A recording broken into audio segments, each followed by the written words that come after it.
Good morning, everybody. Today is going to be a low stress Q&A day where we're just gonna talk for a while. We're gonna talk and have a nice Monday morning to kick off the day while my kids are still asleep. And yeah, it's gonna be great. So, by the way, if any subs happen while I'm doing this, I'm gonna miss them. I'm sorry. I appreciate the subs, but gonna focus on questions today. So, all right. Again, submit questions with the Q&A channel point redemption, and I'm just gonna get started. Cool. First question is, hello, Mr. Mort. I don't see this getting asked too much, but how are you? I'm pretty good. Home life is good. We love the new house. My wife's much happier to be out of California. My wife and I's relationship is really, really good right now. The kids are doing great. Leo's junior year of high school, which is wild. We're going to be teaching her to drive. Got family nearby. It's been nice. So all that stuff's good. I've got little projects around the house. That's good. I think, honestly, the most stressful thing right now is TFT. TFT, you know, we're 6 years in, and it's sort of like I have one big innovation coming up, and after that, it's like, well, what's next? And it's like, I don't know, man. I've been doing this 6 years. I'm starting to run on fumes a little, and then, like, with the balance state and things getting balanced and then people still picking it apart, that's definitely a little demoralizing. So I think right now I'm at a bit of a crossroads of, like, where do I want to go next? But yeah, other than that, things are good. So I can't complain. Okay. This is a great question. Will there be a point when a patch is way too balanced that you don't really need to change anything in the next patch? Is that even possible? So we're getting pretty close to that.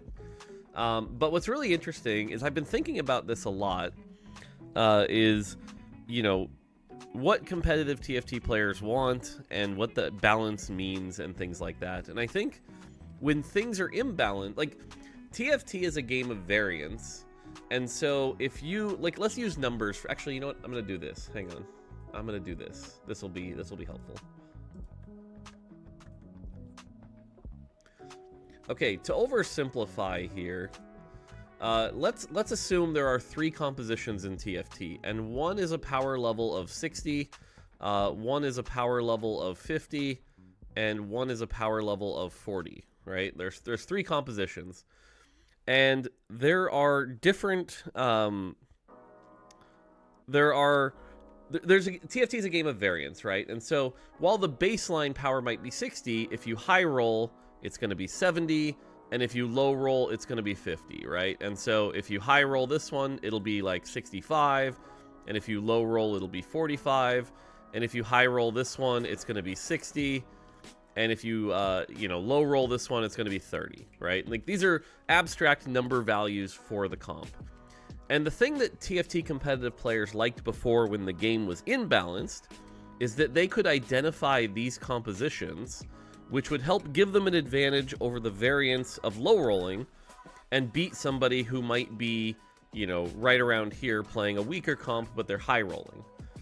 But when every composition is 50, then all of a sudden there's no agency in figuring out ways to increase your power level short of the variance attributions within the game. And so we're at this interesting point now where the question is TFT good if everything is a 50? Or are we supposed to actually purposely put things like this? But the thing is, there isn't enough content in the game. Because there's so little content, it's pretty easy to go, well, there's only 12 forecasts. This is the one that's got the 60, so I should go for that, right? And then everyone contests it. And so there's a fundamental design theory thing about, like, balance in the game. But until we figure out a solution to this sort of problem, the goal is still to get everything here. And again, we're really, really close to that. But that doesn't mean that's the best play experience, right? And so I don't know. I've been spending the last few weeks in my mind thinking about stuff like this and trying to see what that means for TFT. So, yeah. Okay.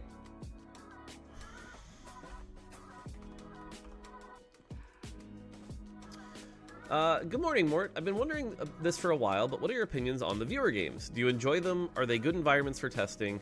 Or do you ever regret having them in the first place? No, so as much as I might jokingly, complain on stream when I'm contested or stuff like that, I actually like viewer games a lot.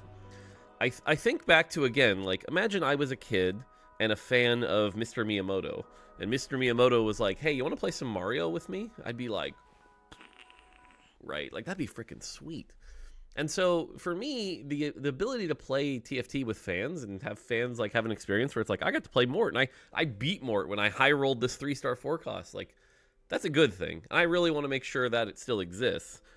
The problem that it's my fault is, in my mind, I try to do too many things at once. And one of the things in my mind is like, well, I got to make entertaining tubers. And so I'll put stress on myself where it's like, oh, I'm not getting enough first. I got to get tubers, and oh, these darn viewers are beating me. But like, that's not the viewer's fault. That's just my fault. And if I didn't care about that stuff, it'd be fine. So I don't know. Viewer games are fine. And then the thing about testing is all I need is hands-on time with it, right? Like when I played the 6 Sorcerer comp last weekend, not this weekend, but last weekend, it's like, even if the comps aren't like strong or whatever, I have enough game knowledge to look at that and go, okay, yeah, this is feeling way too strong for where we are at certain points.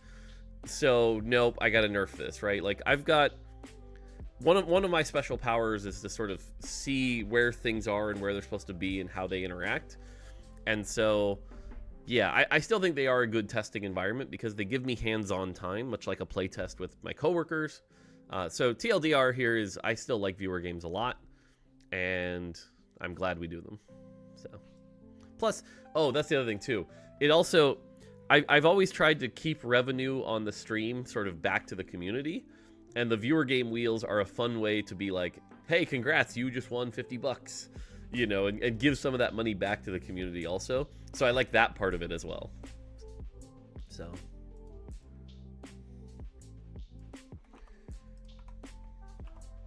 Cool. How do you manage to consistently wake up early and be so productive? Any tips? I'm trying to improve my schedule with early wakes up to maximize time on side projects. So this is an interesting one. I'm not a medical expert, so take everything I'm about to say here with a grain of salt. But my understanding is that everyone is built differently and everyone's body requires different amounts of sleep and things like that. And that some people, because I actually, like 15 years ago, I went and did one of those sleep studies. I went and did one of those sleep studies, and the sleep doctor was like, yeah, you're just one of those people that's lucky that only needs like 6 hours sleep. And so everyone's going to have their own different needs. You should figure out what your needs are. And then here's the hard part here is a lot of people always ask like, well, what time do you actually go to bed? Do you actually get sleep? On stream nights, so like Friday night and Saturday night, I go to bed at 8 p.m. I go to bed at 8 p.m., which is early. It's even before my kids go to bed, but I'm like, hey, I actually do need about 6 or 7 hours sleep. So I go to bed at 8, and then I get up. And then when I'm up, from there, it's just kind of willpower. It's like, you get up and you go. But so I would say schedule the time that you're going to need to sleep and make yourself go to bed early. You've got to do that. Like, you can't be staying up till midnight and being like, I can't get up. So I think that's the big one, is just understand your sleep patterns.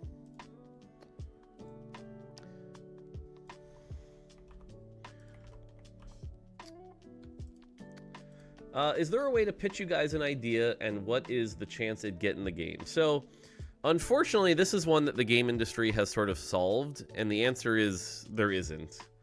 A couple cases have happened in the past throughout the industry. This isn't a Riot thing, but where someone submits an idea, a developer went, that's a cool idea. Thank you. We're going to use that. And then that person sued the developer.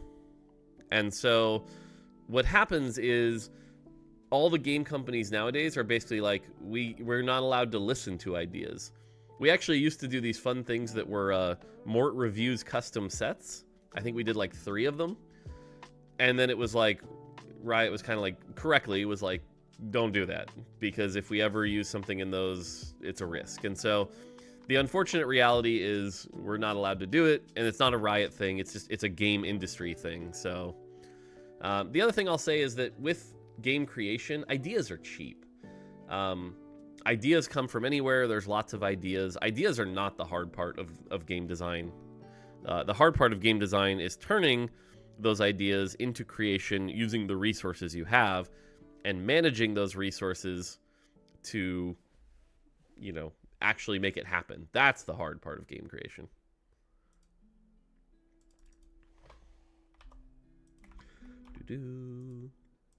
What is the hardest set mechanic to balance?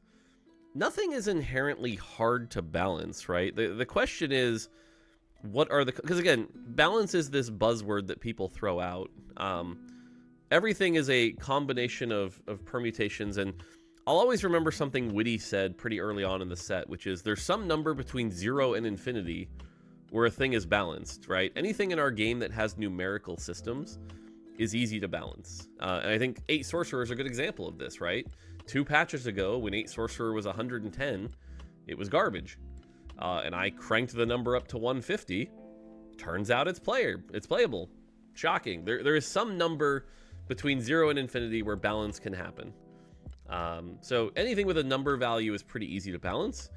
Anything without a number value, that's the stuff that gets pretty hard to balance. That's often why you see in a lot of our augments and stuff like that, there's a numerical value that we can like tune, right? So like take Trade Sector. Gain 1 free reroll a turn, gain 4 gold. You know, there's things like that. Haven't you said that hero augments for carries were basically unbalanceable? So, okay, that's a fair point, and let me go into that. It's not that they're quote unquote unbalanceable, it's that they're fundamentally flawed, right? Like that's why I said you can't just throw out the word balance, right?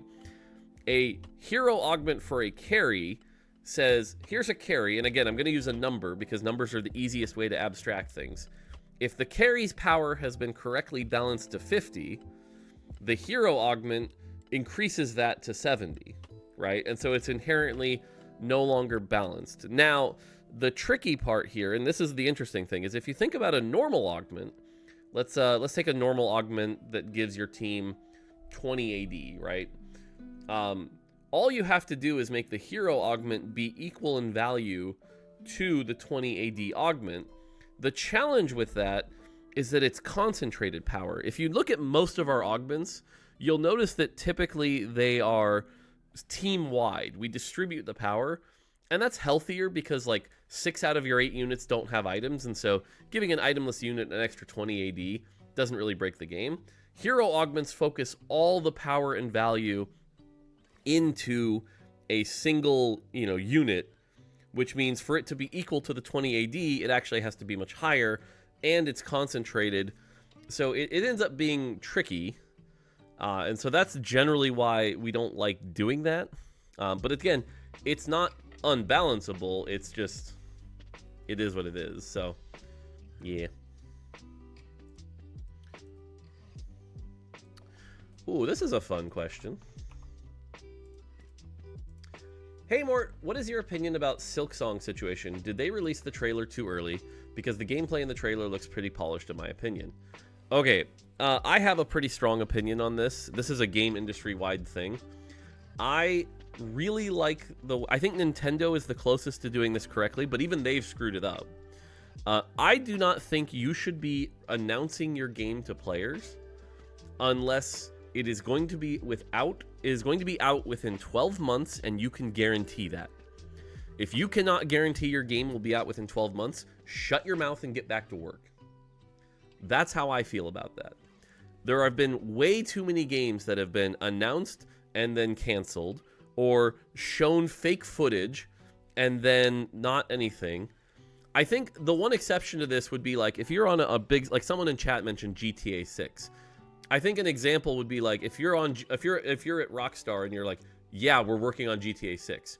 Cool. You can say that. You're allowed to say that. But should you be showing a trailer 3 years in advance? No. What's the point? What's the point? I don't understand. I think it's too fake hype. And so I think it is an absolutely terrible idea to show any game before. And like I said, most of the time Nintendo gets this pretty well, right? Like you look at Nintendo games and they're like, here's a Nintendo Direct, here's a trailer, the game will be out in 6 months. Great, love it. I can look forward to that. Sweet. But like I said, even Nintendo has screwed it up, because I remember Metroid Prime 4, they were like, we're working on Metroid Prime 4. Oops, we had to blow up the whole team and scrap it and start over. Oops, probably shouldn't announce that. Like, don't do that. So I just do not think, I like I said, my personal stance is game companies should shut their mouth, get back to work, and when you're about 12 months out or sooner, then you can talk about it. So that's my opinion.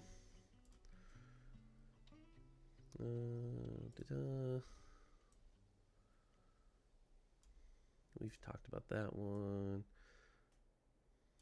I'll answer this one super quick, even though it's not going to be a very good answer. Are there any plans to expand cosmetics in TFT, prestige map, HP bar border, something else? So the thing I'm going to say here is, you have to remember my job is I am the gameplay director, which means my job is to work on everything that happens once the game starts. Everything outside the game, I might be in like light conversations, but there are other teams that work on that, and there are other teams that are working on that stuff. So I actually have pretty low visibility into our cosmetic space. I'm not going to be able to give you a good answer here.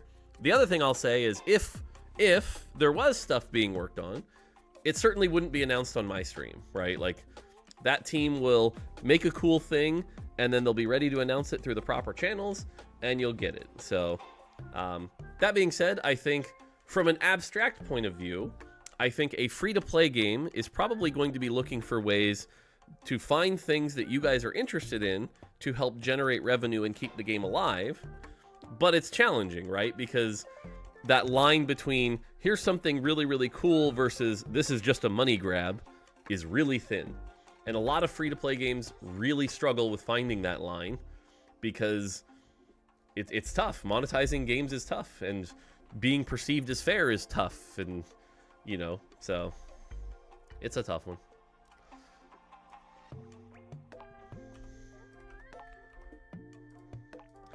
Oh, this is a fun one. Hey Mort, I have 40 treasure tokens, and in TFT, there isn't any form to gain an extra 10 without spending money. I've searched online, there's a lot of people asking for the same problem. Are you thinking of implementing something in TFT? So, unfortunately, I actually brought this question up, because this came up like a year and a half ago, or like, maybe time's an illusion, but it came up a while ago, and I brought it up to the team, and the team was like, we agree. And then they looked into it, and they were like, the amount of effort it takes, it's a lot of work to go through everyone's account and like round it to a 50, was way too much for essentially what is a minor inconvenience. So for now, the team's not doing anything about this, is the honest answer. But I still think I'm with you. There's like, call it whatever you want, call it obsessiveness, call it whatever, but I agree that having it not be a multiple of 50 right now is a pain in the butt and like tilts me a little bit as well. So I hope we find a better way to do that and fix it. So, but for now, the answer is probably not.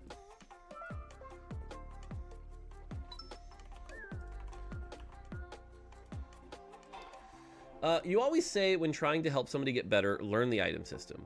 I don't want to just look up for some BIS sheet, but I have trouble to tell when to use Hodge and when to use BT, or when to use both for my melee carry, when to go for HP tank items, and when to go for armor, MR, etc. Can you explain a little bit why one is better for certain champs when deciding? This is a great question, and let me dive into this a little bit. This is why I always say learn the item system, right? And I can't go through every item here in this question, but I love your example of BT and Hodge, right? Let's talk about BT and Hodge. Both of them at their core are Omnivamp items with a little bit of damage, right?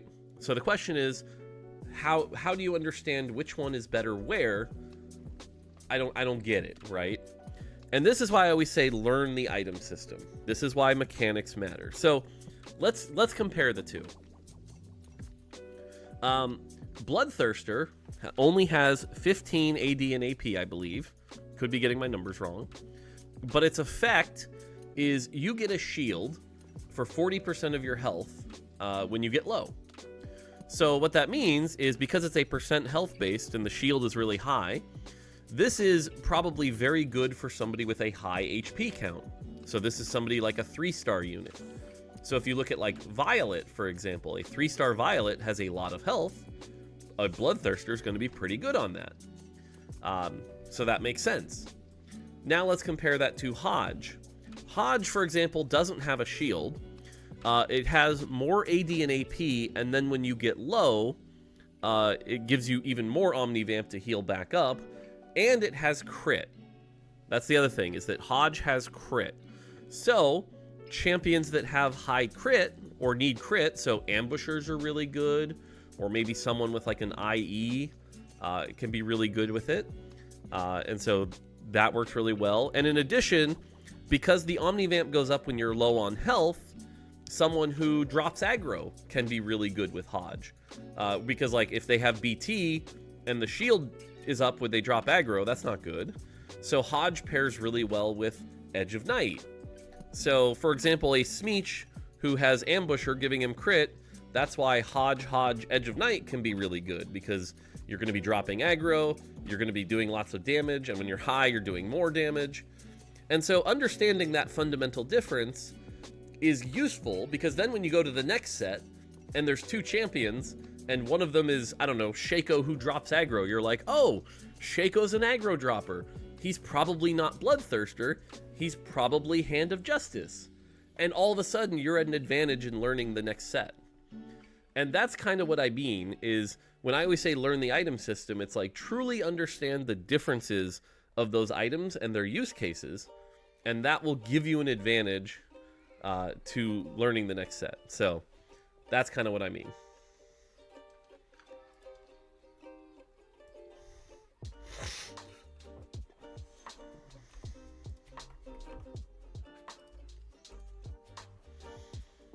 Okay, so here's a question I can't answer, but I kind of want to dig into it a little bit. Which set was the most popular by active player count? This season is my second favorite so far. So I can't tell you player numbers per set. I'm not allowed to talk about this kind of stuff. But what I can tell you is what's interesting is TFT has kind of figured out this pattern of like dips and valleys and things like that. If you look at our player numbers throughout the years, it literally kind of goes like this. And the scale's not that big. It's like, we'll have a set that kind of pops off and is plus 10%, or we'll have a set that isn't really released at the right time in the right thematic, or isn't popular with a certain region, and so that region plays it less. And so every set kind of has things that happen. Sometimes, and this is really frustrating for me as the gameplay director, you can release the best set in the world, but what happened is a competitor came out at the same time, or there's something going on in a country that's causing players to go down. And so oftentimes, one of the hardest things about game creation is like, your decisions may not actually be the thing that impacts the player count. Player count can be a result of many, many things going on in the industry, in the world, in times, right? And so even if I did tell you these numbers, they're not a good representation of the quality of the set. What I'll tell you is some of our, I would say, design lesser sets have had higher player numbers than our design good sets because, again, of things outside of our control. And so that's something that I've had to grapple with, because it's really, really easy to just go player count high, set good, but that's not actually the case. And I know that can sound like corporate copium, but I swear to you it's not. And I wish I could tell you one example, because there's a very specific thing happening with 13 that would codify this, but I can't tell you it. So you're just going to have to trust me that, again, player number does not necessarily equal the quality of the set. You have to look at everything else going around. And again, it's a global game. So don't jump to that conclusion that, you know, set is what it is. So, okay. That one's not a good one.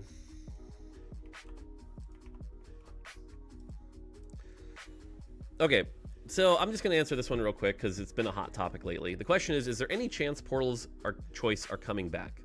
Is there a chance someday? Sure. Are they coming back next set? No. Are they coming back 2025? No, probably not. I understand what's going on here, but the challenge I'm having with a lot of the players right now is that we need to figure out what a good opening encounter is. And right now, for example, a lot of players seem to be pushing back where it's like they'll list out a bunch of encounters that are bad, and the only ones that are good are no encounter, Vander, and that's it. There was a tweet this morning where someone was complaining about how all of his encounters in the tournament were for fun tournaments. And I asked him, I said, I'm literally going to read you the tweet here. Hang on. I'm just going to read this to you because this came up this morning. I played 19 games of Tactician's Cups, and 13 of the games were for fun encounters. 5 Mel's Blessing, 3 Triple Prismatic, 2 Scuttle Crab, 1 Loot Sub, Jace Workshop Warwick. Bring back Portals. And I said, which encounters do you define as not fun? And the person replies, the lower variance ones. Golden Gala, no encounter. Vi is okay, but the rest are too game warping. And if your bar for acceptable is all gold augments and no encounter, I'm sorry, we're not going to live up to what you want, and that's not the game we're making. And I don't think Portal solved that, because we actually saw in set 12 a lot of our, China players and Korea players and Japan players, even like Tidal, pick the higher variance ones. And that's going to be a thing. So we're not going to make you happy. That being said, we keep those in the game because we want you to enjoy those. But I'm much more interested in figuring out how to make more fair ones that are high variance. So for example, that player listed Scuttle Puddle. I just don't agree. I think calling Scuttle Puddle a for fun one, sorry, I just disagree. It's a basic game of TFT that you just have a few more resources. So I just don't agree. Now, like Warwick, I actually kind of agree. I think Warwick is an example where it's like, wow, this fundamentally changes the entire game. This one might not be something we want to keep around, right? Like, it is rough, and it's like, if you low roll stage 2, that feels bad. I get it. I'm personally not a fan of Mel. I hate Mel games because Mel games, I like to play tempo. I like to do the aggressive leveling on 2-2 and things like that. And so win streaking is bad on the Mel one. I don't like it. We tried to make the change to the Ambessa encounter, so it's at least removing some of the low roll variance. But the reality is, the opening encounter logic is still sound, which is it makes the game sort of easier to get into. Sorry, I know some people are like, well, that's dumb. It is. And we want to make sure that there's still fun in the game. So the other ones I think are really good are like Prismatic Opener. Like you mentioned, all Prismatic. That's just a normal game of TFT that can happen. So I don't know. I don't mind it. But if that disappoints you, I'm sorry. But that's kind of where we're at, and that's probably what's going to stay. So. This is an interesting question. And obviously, guys, right now I'm at questions that were asked 14 minutes ago, so I'm going as fast as I can. Mods, if you see any dumb questions, feel free to just reject them. But I'm curious on your thoughts on the current range of AD items. I personally feel like AD is missing an Archangel's equivalent, and Runon's is rarely ideal outside of supportive cases like the Category 5 Augment, or if it's a sponsored item. Would it be better to make it work with AP or rework it for another way to change for a different item entirely? So I can't talk about solutions, but what I can tell you is that this has been an active conversation between Giovanni and myself. We've been talking about this exact same problem, because if you look at the item system, you can definitely scroll through and look at really clear, examples of like a good item, right? Like Infinity Edge, great, no problem. But I agree with you that like Hurricane is an example. And I'm going to switch views for you here so that you can see this, because this is public stats. Stats, items, craftable. All right, let me switch views real quick.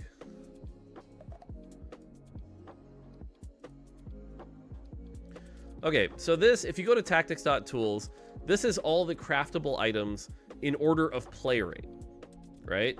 And if you scroll down to the bottom, you have Hurricane, which is built less than Tactician's Crown.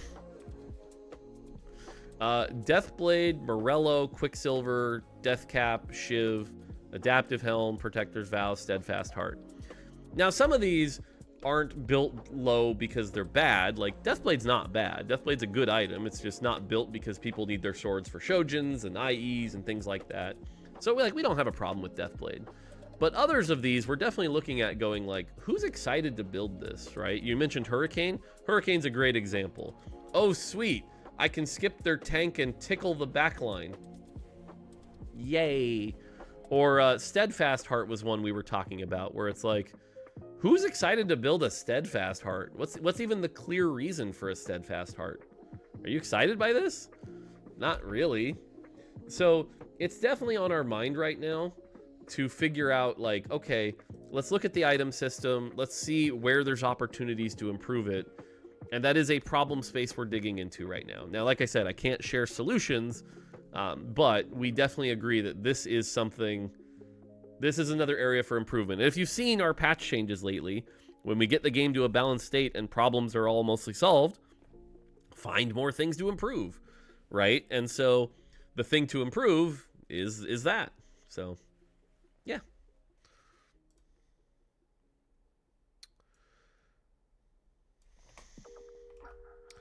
All right, this is a hard one. Here's a head scratcher from the past. After the Revival's experiments with giant and personal bag sizes, have you come to an answer to the should TFT be a draft game question? So, you're about to play 4.5. 4.5, so we've been using set revivals as a place to test this theory. And the past two set revivals did the 50-50-50 10-9. So it was still a draft game, but it was like cranked to 11. And what we saw was basically like, if you want to play reroll, contesting doesn't matter, but you still contest 4 and 5 costs. So it didn't really change much. So now in 4.5, which comes out on Thursday, we're going to test the extreme version of this, which is it's not a draft game. 4.5, when you play it, is not a draft game. Everyone has their own individual bag. You and I can both hit 3-star frickin', I'm blanking on the 4 costs, but Sejuani. We can both hit 3-star Sejuani because we each have our own bag size. We have done some internal tests of this as well, and I don't want to skew players' perspectives, but thankfully there's not that many of you watching. You know, there's millions of players and like 2,000 watching, so it's fine. But we did some testing of this ourselves with the actual sets.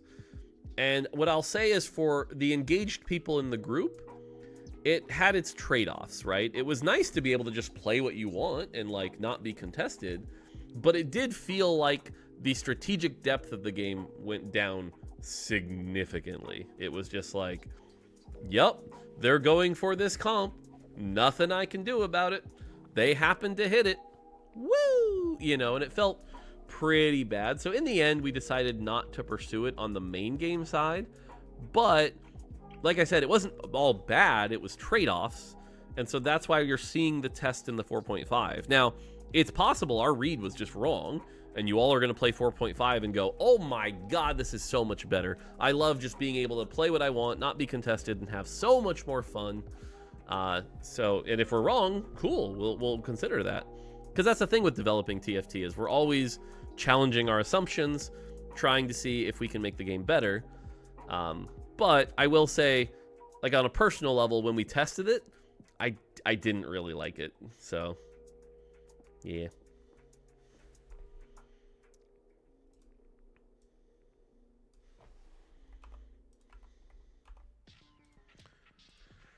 Do you think you can satisfy both casual players and hyper-competitive players? Because from what I've seen, there will always be trade-offs. A win from one side is a loss for the other side. I don't agree with that. I don't agree with that. First off, I think it's a misnomer that people always put people into those two buckets. There's only casual and hyper-competitive. There are more than two buckets. There are a lot of different types of players. Is somebody who plays 700 games a set, but is at Diamond, are they a casual? No. Are they hyper competitive? No. Right? Like, everyone's got different desires and different needs. And I understand the human desire to simplify things and, you know, take something complicated, which is the human condition, and simplify it into A or B. Just look at politics. But the reality is, that's not how humans operate. Humans are all over the place. They're a spectrum. There's all different tastes and things like that.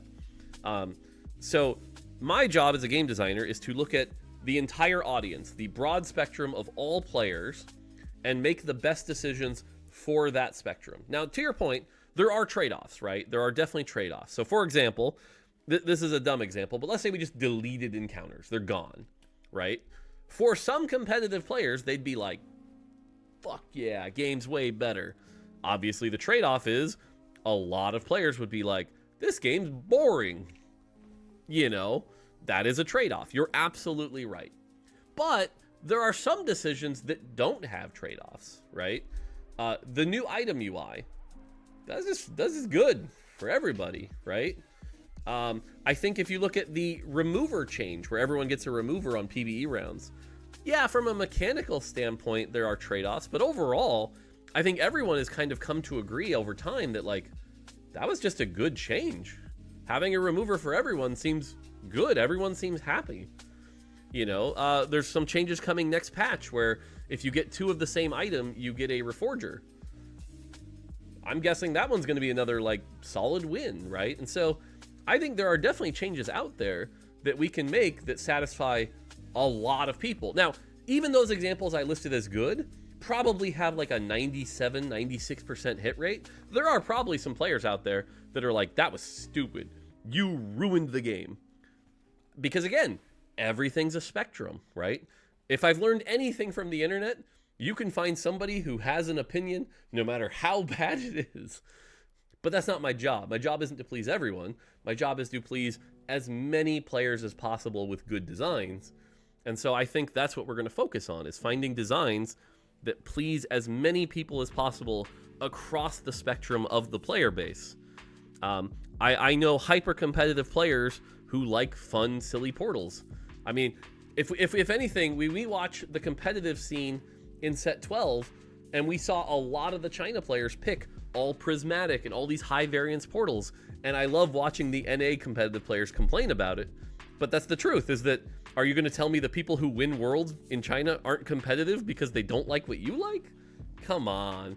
So my advice to you is, first off, stop thinking of it as casual and hyper competitive, and start thinking about it as just, there are lots of player preferences out there. So, yeah. I need a drink, 1 second. By the way, mods, can you tell me when ads are running so I stop talking for a bit? I don't want to keep talking through ads and make people sad. That'll be a good time for like a restroom. Hey Mort, TFT is out for 5 years by now. Yeah, I know, it's crazy. And we are at set 13, which is mind-blowing to me. I wonder how the TFT team managed to come up with new and exciting themes and ideas for new content. Can you give your perspective on that? Yeah, I mean, a big part of it is that as much as it's been 13 sets, 13 isn't that many, right? Like, Magic the Gathering has been out for like, what, 30 or 40 years? And like, they're still coming up with stuff. So I think to be like, well, you can only come up with 13 sets, that would be a pretty low bar for our team. And we have a lot of different people on the team who are all looking for their shot to be like a set lead and like, oh, here's my fun idea.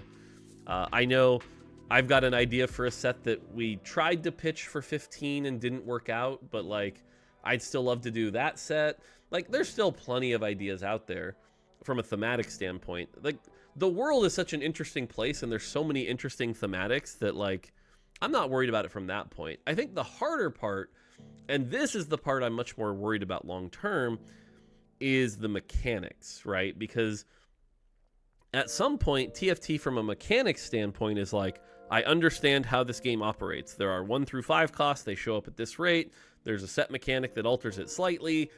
How do you novel and like, how do you surprise and delight people in the mechanical space without changing the game that they love, right? I think a lot of the pushback we get in the set mechanic space is, you've changed the game too much.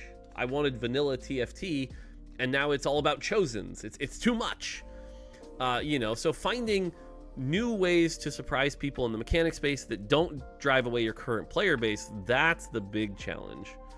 And I'll be honest with you right now, that's the thing that, like, even I struggle with sometimes, but, you know, junior designers and mid-level designers, that's a hard problem, because you have to have such a deep understanding of the player base and what their desires are and the mechanical impact and things like that.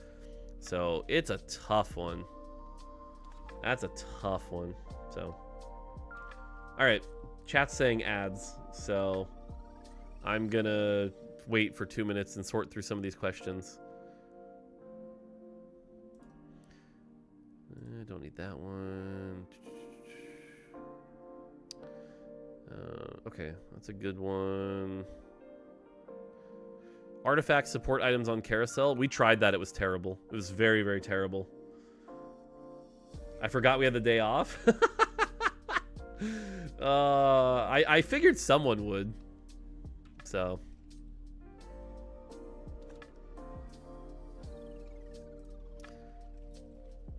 Are you happy with frontline GP? I mean, rebuff. It's close, but the short answer is no. I could see frontline GP getting some more love. Why are you a beautiful based man? Any hot tub progress? Not yet. The hot tub's coming. We have the plugin for it, but first we need couches. We still need to get couches. That's the big thing we're working on. I'm just doing some quick rapid fire ones. No, I can't because I don't control them. Oh, sorry, Curie. What do you think about changing PvE monsters into set-themed monsters? I think it's a great idea. We did it in set 3. If we had more time, we should do it more often. So I love it. Okay, I just powered through some of the short ones here. Do you think that... hang on, that's a too good one. Hey, Morton, your whole gaming career, what mechanic system, anything you thought of alone that got into the game are you most proud of? The original TFT loot system, League of Legends getting rid of the level 30 cap, the Odyssey game mode, Aura Climber in general, the 6 new minis in Miniland Amiibo Challenge, probably those, and then, if it works out, the one that's coming this year. Those are probably my big ones that I'm most proud of. Curie, just say something in caps when ads are done. So I'll keep going.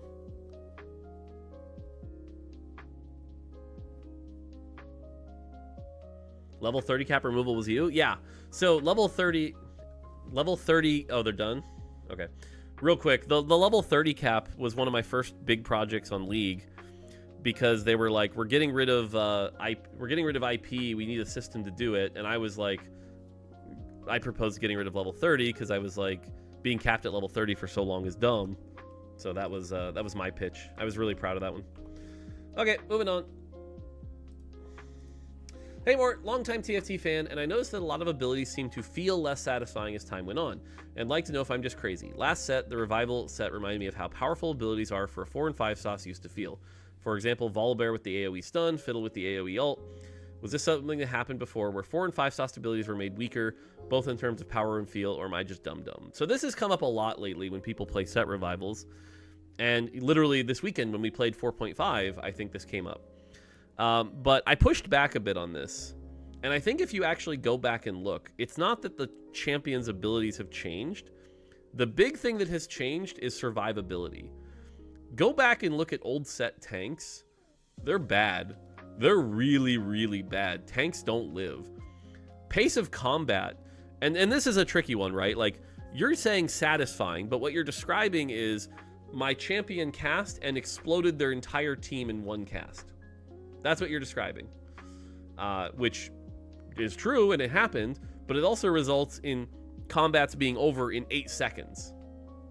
And so, over time, we've been trying to get fight pacing to be really, really healthy, where our goal is for every fight to last between 15 and 22 seconds.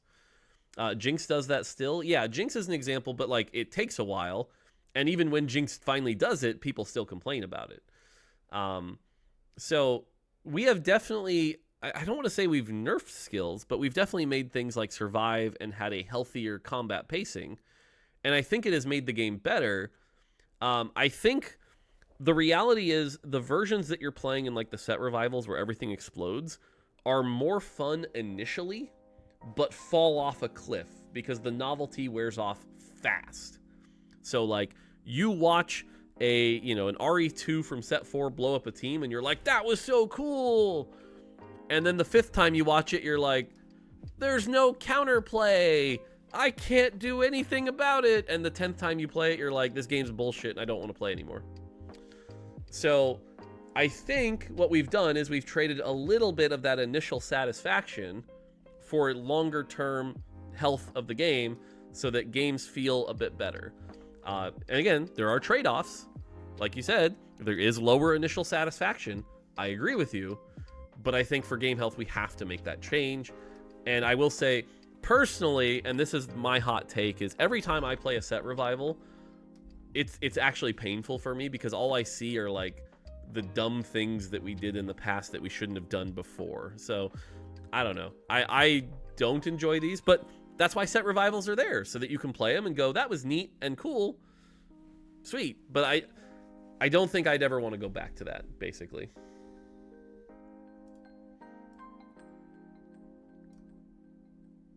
Okay. All right, let's see if this one. Do you think at the end of the set, the augment stats could be returned temporarily to the players so that people creating things like the set wrapped could fill it in with the data? Also be fun to see own stats after not being able to see it the entire set. I'll be honest with you, I'm like torn on this. I'm a little torn. Because I actually, from a like scientist and curiosity perspective, I actually kind of agree with you.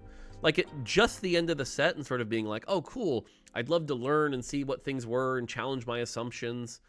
I do actually see the value of that. I think that's neat. I do worry though that what it does is it creates this like expectation, and maybe I'm just too perpetually online, but like the toxicity of, oh wow, they hid from us the whole time that this was a 4.6. I can't believe it. I hate them. I don't know. Like I don't know if it does more harm than good. So I think from a safety perspective, we probably just wouldn't. But I actually agree with you that like the value of learning is kind of neat there. So that being said, I'll also say that removing the stats has been a positive. We're pretty happy about the change. So I'm hesitant to like fuel that fire at all. So overall, my gut would be we're probably not going to do anything like that. But I do see the interest and value there.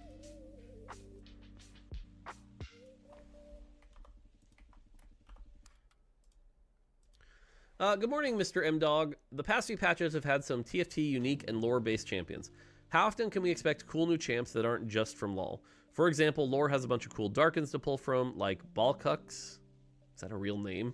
Balkux? Also, I wanted to get you to say... Okay, yeah. I wanted to get you to say Balkux on stream. Bravo! You got me. The real answer is our team has expanded over time. And so we are able to do more of this, but it's still harder, right? If we're going to take Ari or Balkux, that's going to be more work to make Balkux. But if it makes sense, we're going to do it, right? And so like for Magic and Mayhem, bringing in Nora was like a really cool opportunity.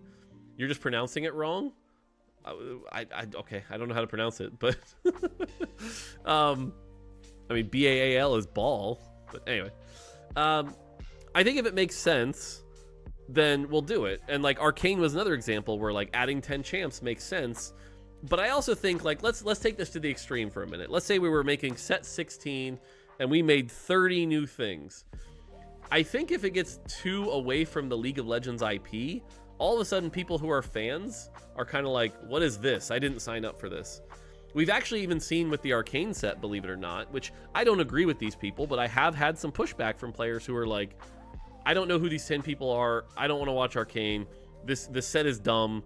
I'm not going to play this set because of this. We're seeing some of that, which is wild, but it is true. And so, again, I think the big thing here is when it makes sense and we have a cool opportunity, we're going to try to do this more, but it does still take a measured hand. It's not like just do it because we can. So...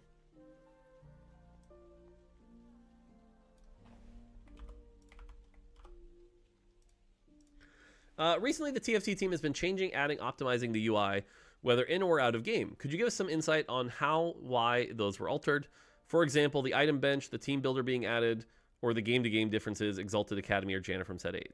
Okay, I mean, generally, a lot of these, like, these all kind of fall into the same bucket, which is, we have a game that is good. How can we make it better? The team planner is an example where a lot of people were like, hey, I want to like be able to like think about my comp and figure out what I want to build and then play the game. So we added that. It made sense, right? So you don't have to have that on the second monitor. The item bench was an example where like there was clearly a problem where if you had more than 10 items, the game fell apart. So we need to solve that. And so all of these are just opportunities where now that we have more people and our set development is healthier and we're not just crunching like crazy, it can be, how do we make the game better? And so we're always looking, and like, that's why I always press you guys where I'm like, tell me what's bothering you. Tell me what you want to make, how you want to make the game better. I'm always listening to see what we can find, because those are opportunities where we can continue to improve TFT over time. So that's basically what it comes down to, is always trying to make the game better. Okay, Kwiatkowski question. Let's see what this one is. Even though I feel like a fool around with the TFT dead game meme, we can't hide the truth. TFT is growing incredibly fast, and that also brings new ideas, new complaints, and new experiences, some good and some bad. This changes how everything interacts with TFT. The big example, in my opinion, is how TFT streams started shifting to the hate-watching meta of Twitch. How do you handle the change of being a niche game to a game that is the most played strategy game in the world? This is a fun question. Oh, that's a really tough question. I think, you know, it's funny. If we had started in the hate-watching phase, I would have been in a much worse headspace. But because it's slowly happened over like 4 or 5 years, I'm sort of used to it, and I kind of been able to disregard it. I will agree, though, like, honest to God, this is like not a meme. My favorite streamer to watch for entertainment is Soju. I find him to be fun to watch. But I will say, over the last like 9 months, it has sort of become much more of a cycle of his chat bullying him and him complaining like a victim, which has been less entertaining for me. So I kind of agree with what you're talking about, and seeing a lot of streamers kind of copy that has definitely not been great. So I don't know. The thing I guess I'll say is that this is where it's almost like having my own stream has been helpful, because we kind of just get to do our own thing and make sure it's fun. So I don't know. It hasn't really bothered me that much, because again, I think the other thing is that like, the other thing I'll say, and this is actually something I've seen some indie companies fall for, is that streaming is awesome. Don't get me wrong. I think streaming is important, but it is a small part of every ecosystem. And one of the things that happens is the streaming community tends to over-index their importance. They're like, this game is dead because Twitch viewer numbers are high or low. Doesn't matter, don't care. We have seen so many games come out, have 100,000 viewers, and then be dead a week later.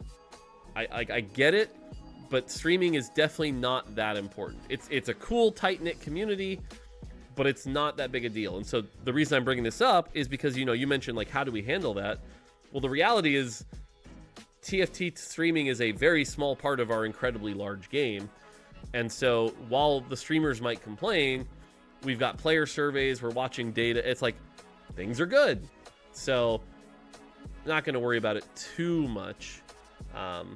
But definitely has made some streams less enjoyable to watch. And I think as somebody who is a streamer as a hobby, I think there are a lot of streamers. The problem is streamers are kids, and kids don't think through this stuff, but there are a lot of streamers with such high potential that if they innovated in their own space could have a much bigger viewership, but they want the easy way out. So, and a lot of them is just like, I just want to stream and play TFT. They don't think it through. So I don't, yeah, Boomer Mort comes out. Yeah, you're not wrong. You're not wrong. So that's kind of my roundabout way of answering this. So, all right, skipping that one.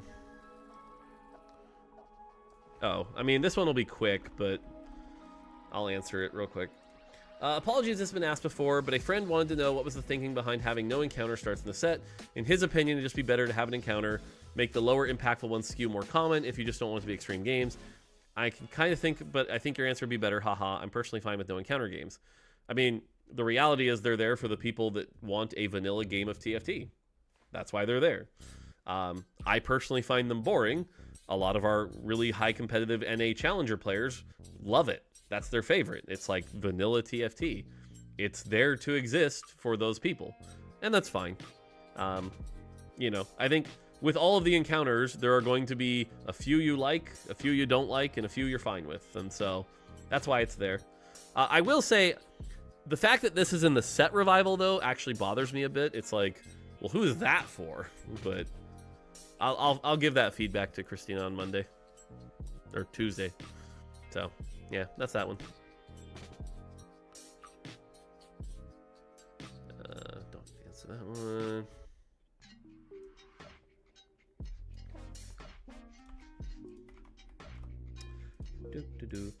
What do you think about crest augments and a game without them? I like how they can cap out the board, make TFT more fun in a way, but I also don't like how they are almost always a must pick if you get offered. Also, my favorite set is 10, a set without crest augments. Well, set 10 didn't have crest augments because everybody got +1 because of a chosen. So I don't know if I like that comparison.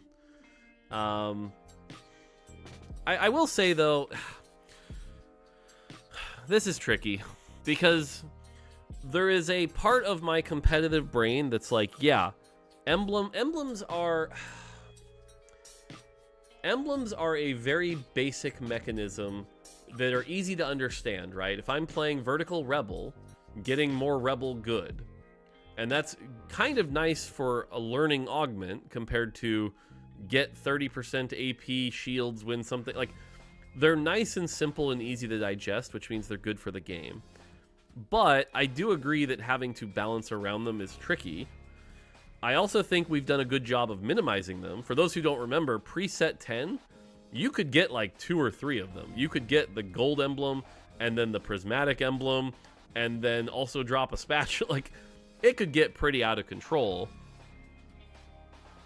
And we've pulled back on that over time.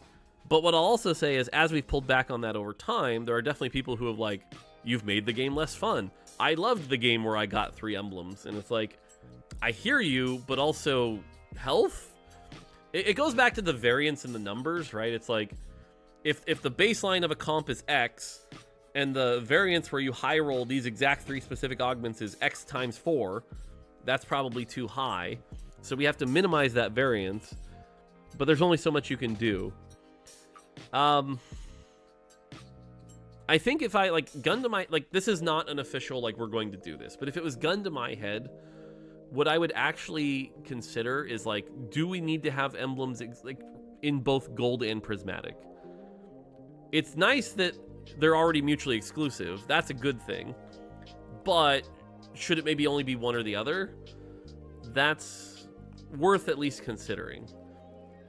But yeah, man, you compare that to set 6 when we had silver hearts and stuff like that. Woo! Woo! So, I don't know. But, like, you can even see it, by the way, if you want an actual, like, glimpse into our player base. Actually, I'm just going to show you this. Hang on. I'm just going to show you this. I am going to go into my YouTube studio, and I'm going to go into community comments. Actually, here, let's go content, shorts. These are the comments from my latest short, which is about deleting 8 Sork. Okay. What is next? 6 Enforcers and 4 Conqueror? The verticals are my only way to enjoy the game. I always hated sets that made verticals near impossible. More like vertical traits should have a certain ratio of tank DPS units. Wouldn't it be better if there was only 6 Sorcerer units and 8 Sorks would be achievable on emblems? I don't like that. What's wrong with having 8 Sork at level 8? It's a vertical. I suppose it's supposed to be like that. You destroyed the game for casuals. It's literally a change against casuals. Enforcer is the same lull. Like, never... See, you guys are saying never read the comments, but, like, this is a representation of part of the player base, right? Like, you can't ignore this stuff. These are players. These are a lot of players. Like, no one in here is going, this is great, this is great. This is like a lot of people saying, I actively think you're making the game worse. Which is wild, right? Like, so, like I said, it's very clear that there are players that desire these stuff. They like the big verticals and things like that. And so if we make changes to the emblems, we're basically saying, nah, y'all don't get to have fun, which is tough, you know, and so that's the thing we have to do. So let's not forget people who are in the comment are a niche of the niche. No, but that's the point, right? Like, YouTube is at least a little less niche than, say, your Reddits and your Discords. But generally, from what our data has shown is that most of the people actually are like that, and they like the verticals. It's the competitive players who are in the minority going, get rid of emblems.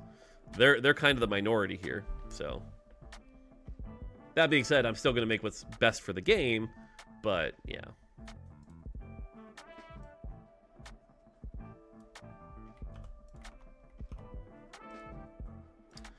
Hey Mort, which set would you personally want a revival right now? You are allowed to choose recent ones like set 11. Also, how many set revivals in a year is healthy in your opinion? I think my opinion here is that I think having a set revival with every set is a pretty safe strategy, where it's like halfway into a set, you get a set revival. I don't know. I think that's a fine strategy. So 2 or 3 at least is my opinion. That's not my decision. That's not what we're doing. That's my opinion. As far as which set would I want a revival on right now? I mean, maybe it's 2. I think a 2 revival would be hilarious, just to like show the worst of the worst and show some things from that era. From a fun perspective, 10, but it's too soon. It's too soon to do 10 again. So, yeah.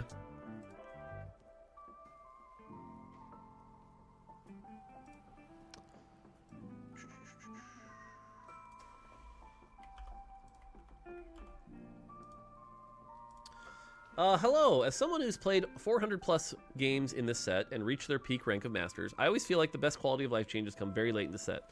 The new quality of life changes are good and would have prevented so many frustrating moments during my climb. Are there any ways the team would come up with quality of life changes faster, or there are limitations that you have to work around? Well, so this goes down to developing something new and understanding it, right? So like, let's take anomalies as an example. In development, during when we had anomalies, we're trying a lot of various things. So for example, one version of anomalies that we tried was, we will show you 5 of them, pick one. That was a version we tried. It was like, players are going to be too overwhelmed with 60 options. We're just going to show you 5. You have to pick one. Obviously, it had pretty bad trade-offs, and it was like, if you didn't hit, it was terrible. It was like, oh, good, I hate all of these. Yay! And it just felt too much like augments. It was like a different augment choice. So we tried other versions, right? Where it was like, there was one that we did try the escalating gold cost one. And it was the same kind of thing where it was like, if I don't hit in my first 4, kill me. Like, I don't want to pay a bunch of gold. It was terrible. And the reason I bring this up is because generally what happens is, well, the clock's ticking. We got to ship it. What's the best one we got? Well, I think it's this one. I think it's the one where we don't repeat, but we show them all of them. Okay, cool.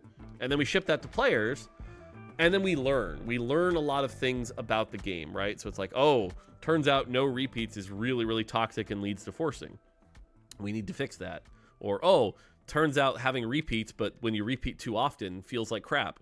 We need to fix that, right? So a lot of the times the things you're describing as quality of life changes are just us evolving our understanding of the system.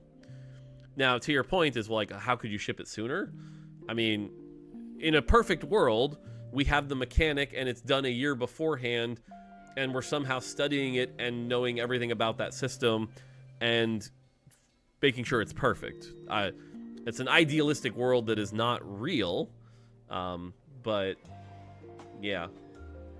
So, short answer is there's not really a good way to do it, but the way we look at these quality of life changes is, this is us going, no matter what, we'll always keep improving things. We'll always try to make things better. So, all right, I want to skip to this question because this question kind of pisses me off, but I want to answer it real quick. Why did you fire the set lead from set 13 when this set is so good and successful? I hate questions like this because they represent everything wrong with the internet. Everything wrong with the internet. They really do. Sean was not fired. Sean came to us after New Year's and said, I'd like to move on. We said, we'd like to keep you. Sean said, look, it's nothing to do with TFT. I like working with Peter and Mort and the various team. I'm just ready for my next challenge. And we went, cool, we respect that.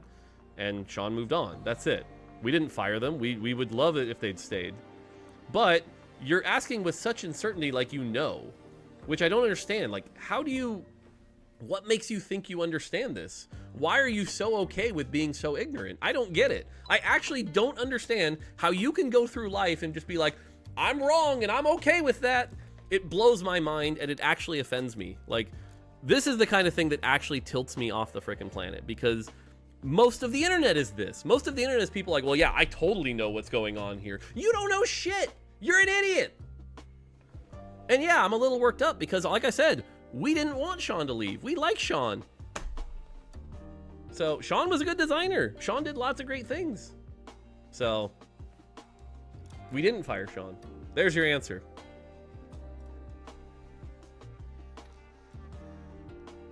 Not doing that one. That one's too easy. Nope. Nope. All right, let's do this one.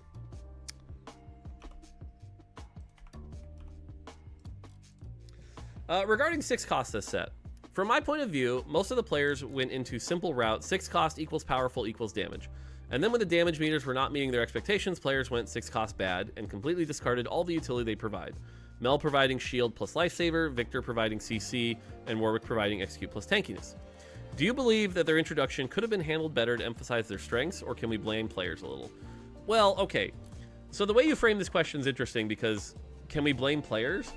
A good designer never blames players. It's not players' fault, right? Your job is to ship something that players enjoy and understand, and your job is to understand how they're going to interpret it and how they're going to, like, when we ship a thing, my job is to go, this is how players will react. I think it will be positively, and we should do that, right? Like, so saying, should we blame players? We should never blame players. Like, that's you're a bad designer if your first thought is, I'm going to blame players. Don't do that. Now, that being said, the question is, are 6 costs designed right? Like, is too much of their power in their utility as opposed to their damage? And we know damage is the most satisfying thing, right? Most players look at the number and they go, wow, 20,000 damage, that champion is powerful, right? Without taking into the context of like, well, yeah, you were facing a bruiser Mundo that healed repeatedly, so you could deal lots of damage. It has nothing to do with the power of the champion. It's just there was a lot of damage to deal. So damage is more satisfying. I agree. Part of this is designers like to cook. It's like, well, if they're just big damage meters, who cares, right? Giving them utility makes an interesting puzzle. And I think the designers working on these 6 costs were like, I want to make an interesting puzzle to be solved, right? So like Mel is all about like healing. I want to do this cool mechanic where Mel prevents you from dying like she did in the show. And so that's going to be the mechanic, right? Designers like to be clever. Now, did they overcook a little? Maybe. You could debate that. I certainly know there are people who are like, why did Victor have to have a 2-second stun? You know, and like that's the thing we're going to stake our poll in. It's like, well, 2-second stuns, we know those are frustrating. We know those are going to be tough. So there's some like overcooking there. That being said, I think we were okay. Like Warwick was one we knew, for example, that like players were going to underestimate until it's like they learned how to itemize him, they learned how to play him. I'm going to pick on Raptor here, but watching Raptor's journey from Warwick is absolute garbage to Warwick is now the best has been pretty entertaining to watch. But yeah, I think part of that is like Victor is so easy to appreciate, right? You throw him in and he stuns a board. Great. But Warwick, it's like, well, oh, wait, you have to keep him alive. But when you do, he heals a bunch and is effective. Like, it's great. So, I don't know. You could say we overcooked a little, but overall, I think for a 6 cost and for a novel mechanic, I think it did fine. I think the bigger problem with 6 costs is that they're a central focal point of variance that allows player to fixate and blame. And that's the tricky thing, right?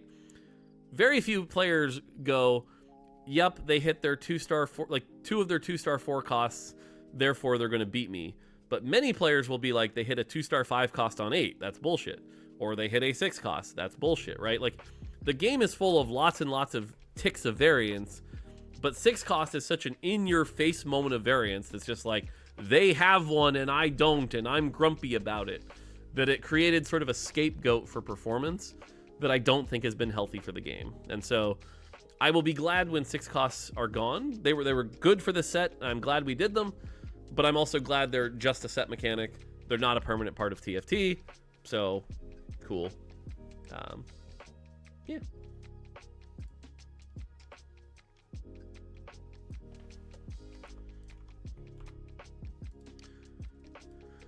Okay, I'll try to go quick on this one since it's not really a TFT question, but have more expanded metaphor thoughts. Different game entirely, but there's anything about it that inspired your own work. So here's the thing with metaphor. I think I finished metaphor. I finished it in 48 hours, maxed out the relationships. I'm at the point in my gaming career, though, that games that are the most fun for me are the games that surprise me and go, I've never seen this before. This is so cool, right? So I'm not really interested in playing my 70th JRPG. I get it. I understand how a JRPG works. I know the formula. I'm not really interested. That's why Persona 5 was so fun for me. I had never played a Persona game, and the menus were so cool, and the style were so cool, and the systems were so cool. Persona 5 was like, I'm blown away by this. This game's amazing. Metaphor is just Persona. It's just Persona. It's all the exact same systems. Like, there's minor differences, but it's just Persona again. And it's a fine game. If you've never played Persona, you should play Metaphor. It's a great game. It's well put together. But, like, in an hour, I sort of was like, I get it. I know where we're going. We're going. It's fine. And yeah, like, as you're maxing the relationships, it's like, yes, level 5 is where the conflict escalates. Level 6 is where you resolve and you need a certain thing at height to... It's all so systemic. And so for me, it was just like, I get it, is what I was saying most of the game. Still a solid game, still an 8 out of 10, just not what I needed. So that's the thing. It's just... And the story was also, like, basic to me. It was like, yep, I get it. I don't know. That my thing with Metaphor is, I get it. So, yeah. Let's see here. That's too abstract. I can't really answer that. Okay, let's go with this one. Hello, Mort. Was wondering why there is a low amount of 2 and 3 hex range units. I feel like there should be more, as it makes positioning more important instead of just playing back to front most of the time. Okay. I just don't agree here. And if you want, go play 4.5. But we've tried these for a while. Witty was actually in the same camp as you, where it was like we should have 3 hex units and 2 hex units. They're just awful. They're just awful. Nobody wants their carry to be in the middle row. Really, what it comes down to is TFT combat has sort of boiled into, you want your carry in the back and everything protecting them and things in the front. And yes, it is front to back, but that's often what players want. Someone in chat saying Urgot. Urgot is a 2 range unit that players play like a 1 range unit. Most of our 2 range units are played like 1 range units. Most of our 3 range units are played like 4 range units, except people walk up and then they die and you're frustrated. We've just not had good experiences with 2 and 3 hex range. So, yeah. I mean, we do have some of them, but the other thing is you say they make positioning more important. Not really. They don't really change positioning much at all. It's like a 2 hex range, so you use the Vel'Koz space. What about units that modify their range like Cog and Mord now? Mord does it for visual, so it just looks nice. It's not about like a mechanical thing. It's just if Mord could only hit 1 hex, it would look really weird since he's giant and his mace is huge. That's one that's actually done for combat feel. And then Cog we're fine with. Cog is like goes long, but yeah, I don't agree with this one, and I don't think it changes positioning much at all. So, like I said, if you disagree, try playing 4.5, but, like, the first time you're like, I'm going to play Sivir carry. Oop, she's 3 hex range. You're like, cool. And all these 4 hex range units are terrible now. So, yeah, we have not had good success with this. And over time, changing everything to be basically 1 or 4 has been really, really positive. So...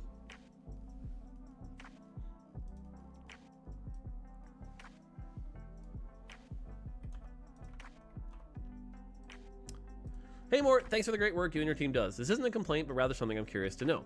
I lost to an Urgot 3 with Mordekaiser 3 this set. Urgot had perfect items and had the consume unit anomaly. I want to know, does 3-star 5 cost mean instant win always, or can it lose intentionally? So, 3-star 5 cost is not an instant win, but it should win 99.5% of the time. It should win most of the time. There are exceptions, because one of the things I'll say is, did you actually lose with Mordekaiser 3, or did you lose with just Mordekaiser 3, right? Like, one of the reasons I don't do the board sell thing is because a single 3-star 5 cost can lose to a full board. We're okay with that, right? You get CC'd, you get locked in, someone has a GA that blocks your spell. Yeah, you can lose sometimes. That's going to happen. Now, if it was an actual fair thing, though, like, for example, Jace on live right now is undertuned, right? He is below the power of what a 3-star 5 cost can be. So there is some things where we have to fix, right? So, you know, it's gonna come down to a case by case, but generally a 3-star 5 cost should win 99.5% of the time. If that's not happening, we probably need to crank the damage number up, right? I just hit Mal's 3 on stream yesterday. That Mal's isn't losing. That Mal's is fine. So Lee Sin 1 kicking out my Samira 3. Yep, yeah. I mean, it can happen. There are definitely, like, what was it? Lulu was always the one I'll remember I lost to because Shaco jumped on my Lulu 3. But generally you should win. So, yeah.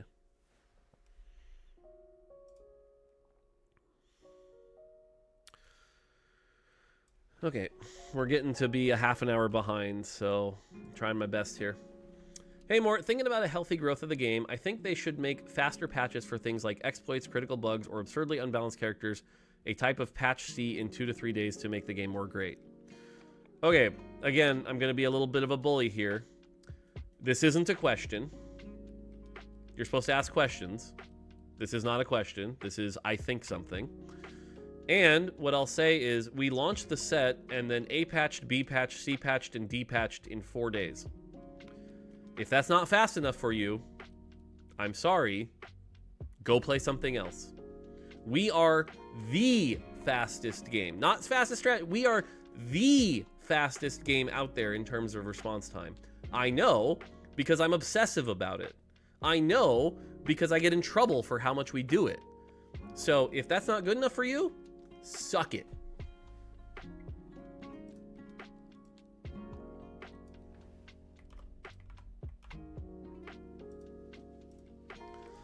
Hey Mort, why are you putting Augment in set that didn't have them? I was so excited to see Fate's return, but I have to say seeing Augment changing the whole game killed my hype instantly.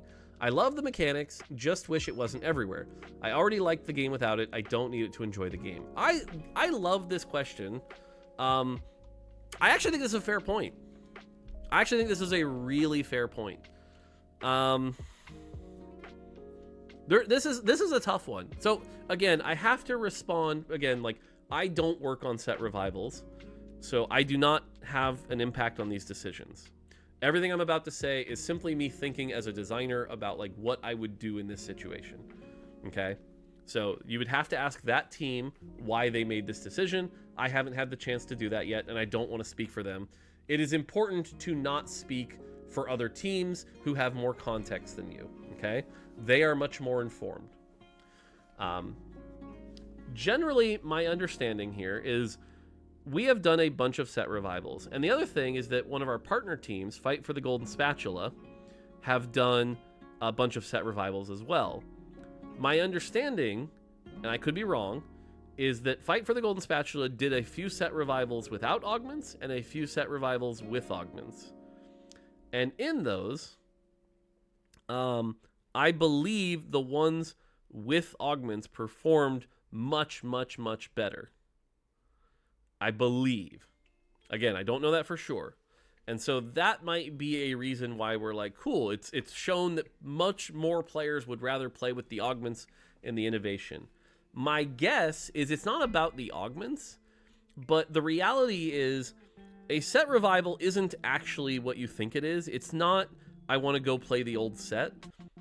Going and playing, because we can't actually deliver, like, the people who want to play the old set as it was, we can't deliver that, right? That would require, like, changing our board and our pathing and our item system and things like that we can't deliver on. So instead what we're delivering is sort of an amalgamation of the old set and the new set. And so really what we're delivering is like a new toy to play with. And I think it's like something familiar with all the new toys. And so leaning into that novelty is fun. And so when there's a bunch of new augments, like the Wukong hero augment, it's like a new toy to play with. And that seems to be what our audience wants most. That would be my guess as to why they're doing that. So, but again, I do see your point, and I actually think that is a fair question to ask. I think the other thing is that I feel like set revivals are for the people who want the Chonk's Treasure, Pengu Party kind of thing. They're like, ooh, give me it, but like crank it to 9, crank it to 10. And so without augments, it'll feel like a 6 again. I don't know. I think the audience is going to be much smaller, but again, you'd have to ask that team to be sure. I'm sort of analyzing from a distance here, and again, I want to be very clear. That team will give you a much better answer. So.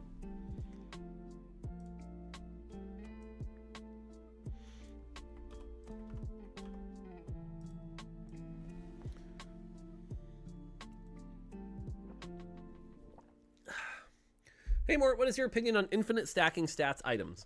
I feel like items such as Ginsu are a must on certain champions and makes them so much stronger and almost like an entirely new champion.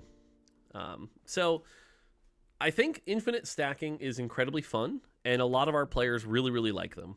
There is something about trying to push for the highest score.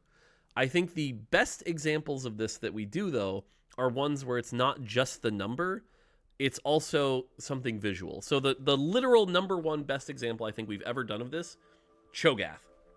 1 cost Cho'Gath. Every time he eats, gets a stack. He gets bigger and bigger and bigger. And all of a sudden, by the end of the game, you have this giant-ass Cho'Gath. That is like one of the coolest things we've ever done. So fun. I think an example of bad where we did this was set 12 Warwick. Where it's like, yeah, he's stacking and he's gaining attack speed. Can you tell? Can you really tell? Not really. Tristana captures some of this with her giant balls. That's really cool. But it's not quite Cho'Gath, you know? And so I think stacking is really fun. I think stuff like 8-bit is really fun. Like, people like stacking mechanics, and we're going to find more places to use stacking mechanics. Now, your question is specifically about Ginsu's. Ginsu's is a weird spot where Ginsu's is a fun item, but there are certain champion kits that inherently are going to be better with Ginsu's. And I've tried to coach the team away from these kits, but anytime you see a kit that says, for X seconds, do a thing, Ginsu's is their best item. Because what you need is as many auto attacks during that X seconds to get the value from that effect. And that's why Ginsu's is always like Twitch. For X seconds, gain a bunch of attack speed and shoot randomly. Ginsu's. You know, Smolder was this before the rework. For X seconds, fly around shooting Ginsu's. So I've been trying to coach the team away from making those kind of kits, but they're kind of fun. That's the thing. So, yeah. What about Mord? So the only reason Mord doesn't use Ginsu's is just because he doesn't have the time to stack it. And so, but he actually has the exact same problem. Why are all of Mordekaiser's best items attack speed items? Same problem. He uses Nashers, Edge of Night, RFC. Like, Mord is literally the exact same problem. It's just because he's a melee unit, you got to do it quick. That's all. He's, yeah, QSS, Nashers, Edge of Night, exactly. He's the exact same problem. If you build a champion that says for X seconds do a thing, they want attack speed. So that's something we just have to do in our champion design kits. Okay. Let's see here. I can do this one quick. Are there any thoughts on a limited and simple version of an undo button, only usable in things that aren't changed by randomness? No, it's been thought of and brought up in the past. Oh, ad break. Okay, I'll wait. I'm going to chill here and try to browse through some quick ones while the ads run so the people who sub can hear me answer some quick ones. What's your greatest hope for TFT in the future? That at least once every year, people come back and go, wow, that's so cool. I can't believe they did that. At least once a year. That's my goal. I don't think we can do that every set. I think that's an impossible standard. But at least once a year. Do you guys want to or thinking about significantly big battle pass changes like Original League did? I feel like if there's anywhere we should be innovating, it's not necessarily the battle pass. I'm also, as my personal opinion here, I'm also a little sick of battle passes. I feel like, oh, look at our battle pass. It's way shinier than their battle pass. Like, ugh. Just do cool things. You don't have to copy everyone else. Hey Mort, as someone who watches Froden a lot, I see you frequently lurking. What are you looking for when watching pro players at the game, and how much do you value the feedback? I mean, pro players are a type of players that optimize our game the best. So I'm looking for how the game's being optimized, and is it being optimized in a healthy way, in ways that make sense? So. Plus Froden's usually pretty objective, which is fun. Are we going to get Legends from set 9 back? I like those, to be honest. I wouldn't rule it out completely. But I will say that if we're going to bring Legends back, it's got to be done in a way that doesn't just make every game feel the same. Because Legends in Set 9 really limited creativity and variance in a really bad way. So it would have to be done in a much healthier way. That being said, FFGS did bring back Legends in one of their set revivals, and they did it in a healthier way. And so it's possible. It's definitely possible. Their version was actually closer to the version I originally pitched, which was instead of one augment, it's like a pool of augments. I thought the pool of augments was going to be too complicated for people to make the choice, but as a second version, it might be fine. So, have you ever played Baldur's Gate 3 or Divinity Original Sin 2? I've played an hour of Baldur's Gate 3. I don't know. It wasn't really the type of game I was looking for at the time, and so I bounced off of it pretty quick. I have nothing against it. It just wasn't what I was looking for, and I was too busy. That's one of the other things, by the way, is like, never mind. Don't get into that conversation. I am very jealous of game developers who have apparently an abundance of time that I have not seemed to find, because time is pretty limited, and when you're actually working on a game, pretty hard. So.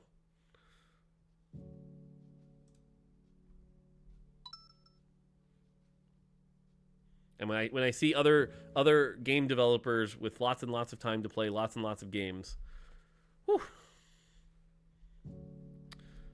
Okay, our ad's almost done. Ads are done. Sweet. Okay, cool.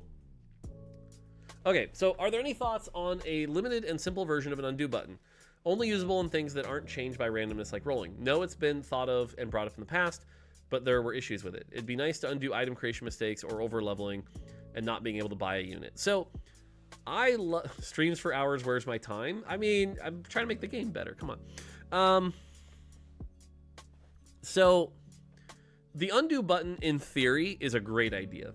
I love the undo button. But when League made their undo button, the amount of bugs that came out were so many. So many bugs. So I'm skeptical that we would be able to make the undo button, solve all of the problems that would come with it, and then be like, this was totally worth it. This was totally worth the investment. Like, can you undo an augment pick that you accidentally clicked? Can you undo a shop purchase? Can you know, like, there's so many things I'm like, I don't know if this is worth it, and it opens that gate.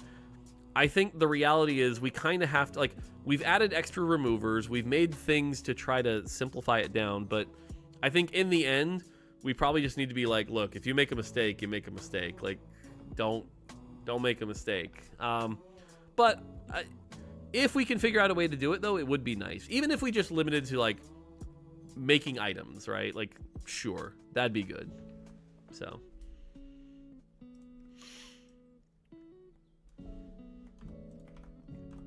This is an easy one. Hey Mort, is the in-game matchmaking system going to be changed at any point? When a strong Chembaron player is in the lobby, matchmaking RNG will decide your placements when it feels bad. Okay, you have a good question in here mixed with a really terrible cause and effect. When the Chembaron player is in the lobby, matchmaking RNG will decide your placement which feels bad. That's never going away, right? Like, there are going to be times where you're going to fight the strong person. Is nobody supposed to fight the Chembaron player? Like, that's going to happen. So if that is your concern, I don't think we're ever going to solve your problem. There is going to be matchmaking RNG. You're going to sometimes have a strong opponent. Sorry. But to your original question is the in-game matchmaking system going to be changed at any point? The answer is yes, because it needs to, and there are flaws with the system.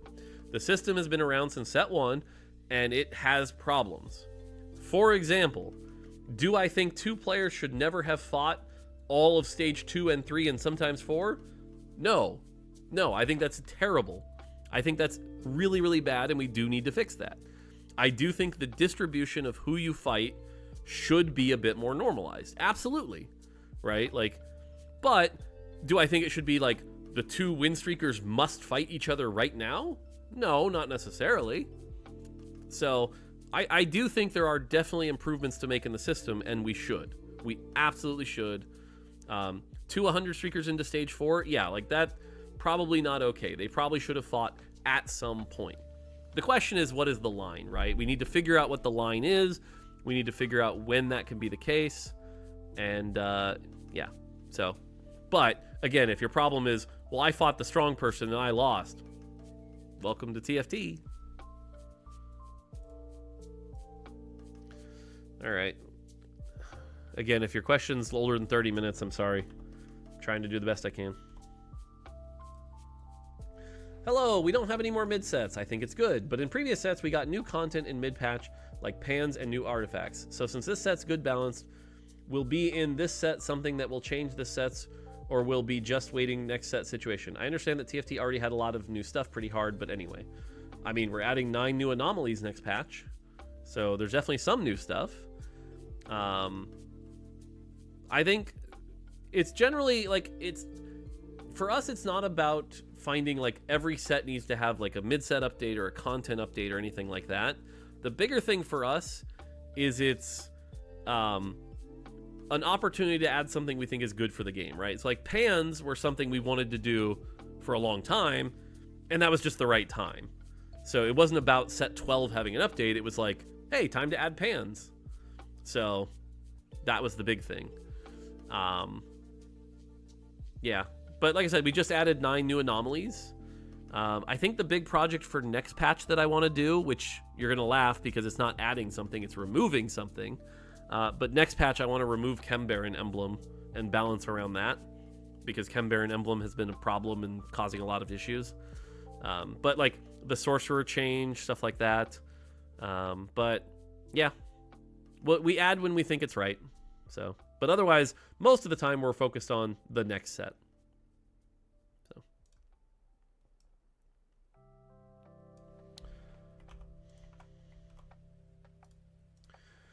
Was there any set mechanic, set specific thing you personally think should be evergreen, but majority of the team was against the idea? What's the thought process about if yes or not making some of the popular set mechanics into an augment or encounter? So the short answer to this is no.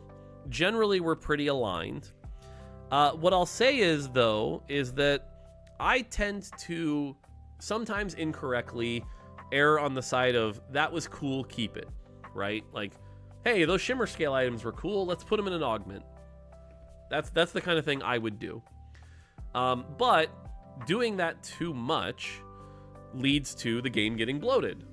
And so my boss, Peter, our game director, correctly has pointed out that, like, there's a lot of stuff in our game and we need to be selective about what we keep in the game, because if we keep too much in the game, there won't be any room to add anything new. And I agree with that. I do agree with that. So that's why over time we've been like, hey, how can we simplify these things down? So we're trying to find places we can cut back. I think it's every system in our game we should be questioning is like, does this really need to be here? Is this really good for the game? Like a recent example we've been talking about is like support items. Are support items necessary for the game? Are people having a blast with support items? Question mark, right? We should at least be challenging that assumption, because the more we take out of the game, the more room there is to add fun new stuff for the game. So that's the thing. But generally, so that's why generally our default stance, though, is anytime we make something new, our default stance is it's not sticking around because we need room. We need room for new stuff. So like the 6 cost, right? People are like, are 6 costs staying around? No, because we need room to do something cool later. So that's why 6 costs go away. And that'll be our default stance. There's only one mechanic coming up in the future that I think has potential to be evergreen. But if it becomes evergreen, we just made our job a lot harder. So we'll see. We'll see.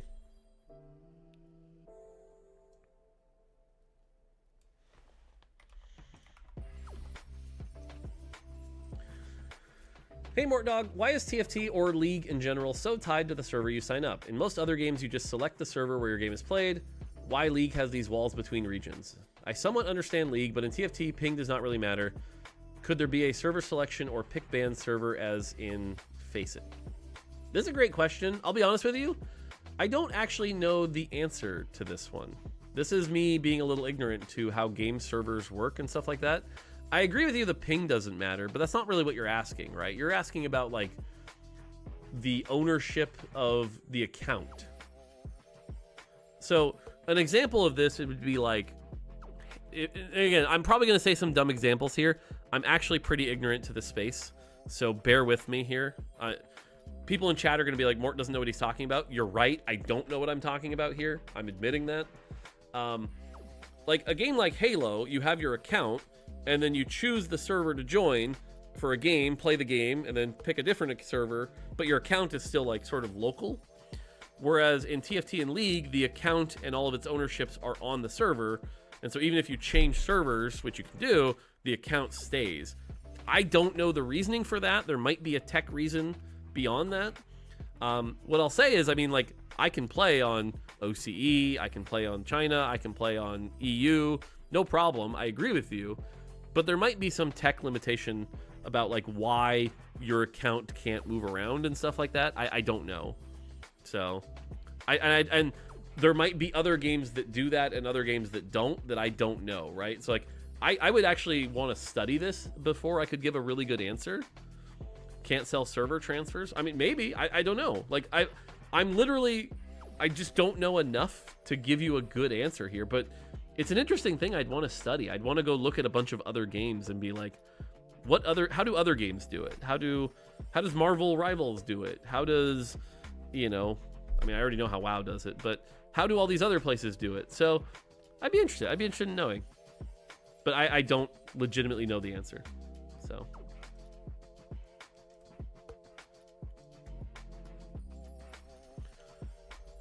Cool. That song just ended, so we move to this song. Okay. Dusk Riven is my favorite character of all time. A lot of people say that. And I feel like she has never really been replicated. I know some versions of Vi were supposed to be like that, but I don't feel like it hit. Is this a type of character or something that should be in the good for the game? So, I agree, Riven was good. I think part of what made Riven good was, again, novel, right? So the first time you saw Riven, she was novel. Second and third time you saw Riven, you're like, this is just a weak imitation. I think a big part of Riven was Dusk. I think Dusk was this really flexible trait that felt pretty good. If I remember right, wasn't she like Dusk Blade Master or something, and like her other trait didn't even matter? So like she was like one of the most flexible units because it was just like her plus Dusk. Dusk Keeper. Oh yeah, so Keeper was super flexible also. It was just like plus shield. So she was an example, like she was almost a threat before threats, And so I think that she's a good champion. I think we should do more like her, but I think it's hard to replicate everything around it. It's not just the kit, right? It's the kit, it's the trait in relation to everything else. But I do think she was fun, and I do think we'd try to make her more. I think Vi was people's attempt to try to replicate that. But yes, I would like to see her back as well.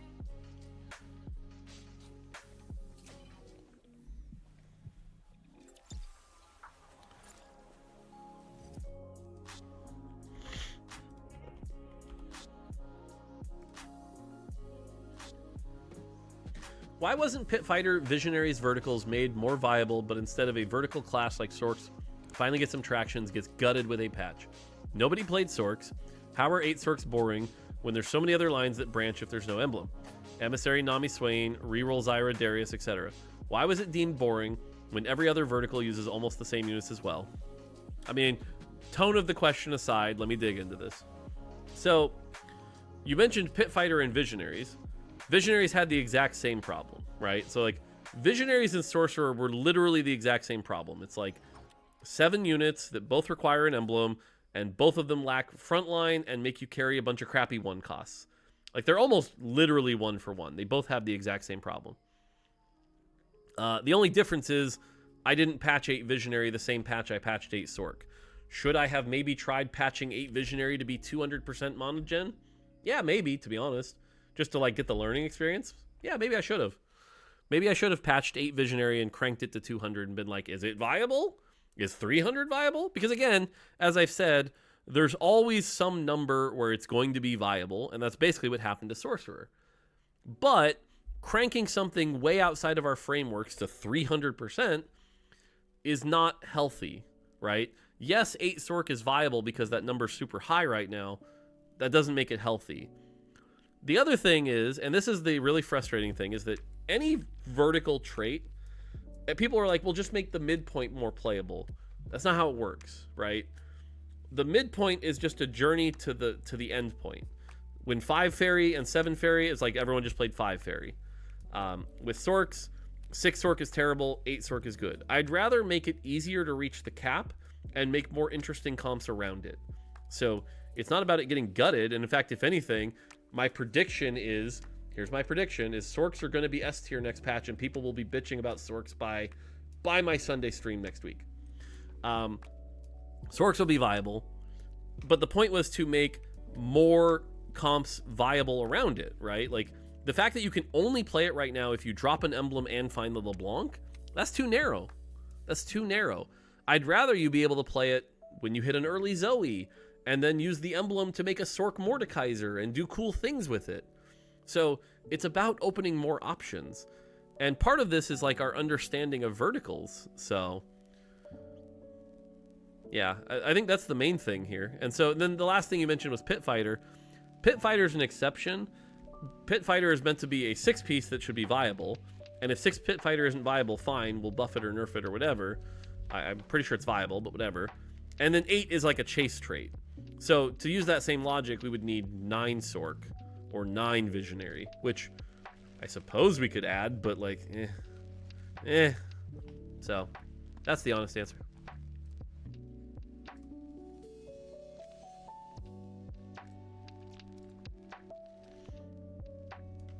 This one's easy. I'll answer this one super quick. Hey Mort, I have a question about the new anomaly Titan of Teamwork. If I understand correctly, I have a 3-star champion that gives me 4% durability. I'm curious to know why you and the team chose this complex way to calculate it. So, hilariously enough, I think it's like, it's something friendship. What's the name of the augment right now that gives you damage amp per 3-star? What's the name of that augment? There's an augment in the game. Force of Friendship, thank you. Force of Friendship is an augment that gives you 1% per star level, and 3-star champions count as 8%. Okay? And the idea was it was supposed to be a reroll, like, you put it on a comp when you're playing reroll, and you get a lot of damage amp because you have a lot of 3-stars. Titan of Teamwork is just durability for the same thing. That's it. But if the number was 8%, it'd be bonkers broken. Like, you guys would hate Renata comps if that number was so high. So the 4% was just like, well, reroll gets a tiny boost, but that's it. So that's why. It's a clone of Force of Friendship, but the number being that high was unhealthy, so we lowered the number. That's it.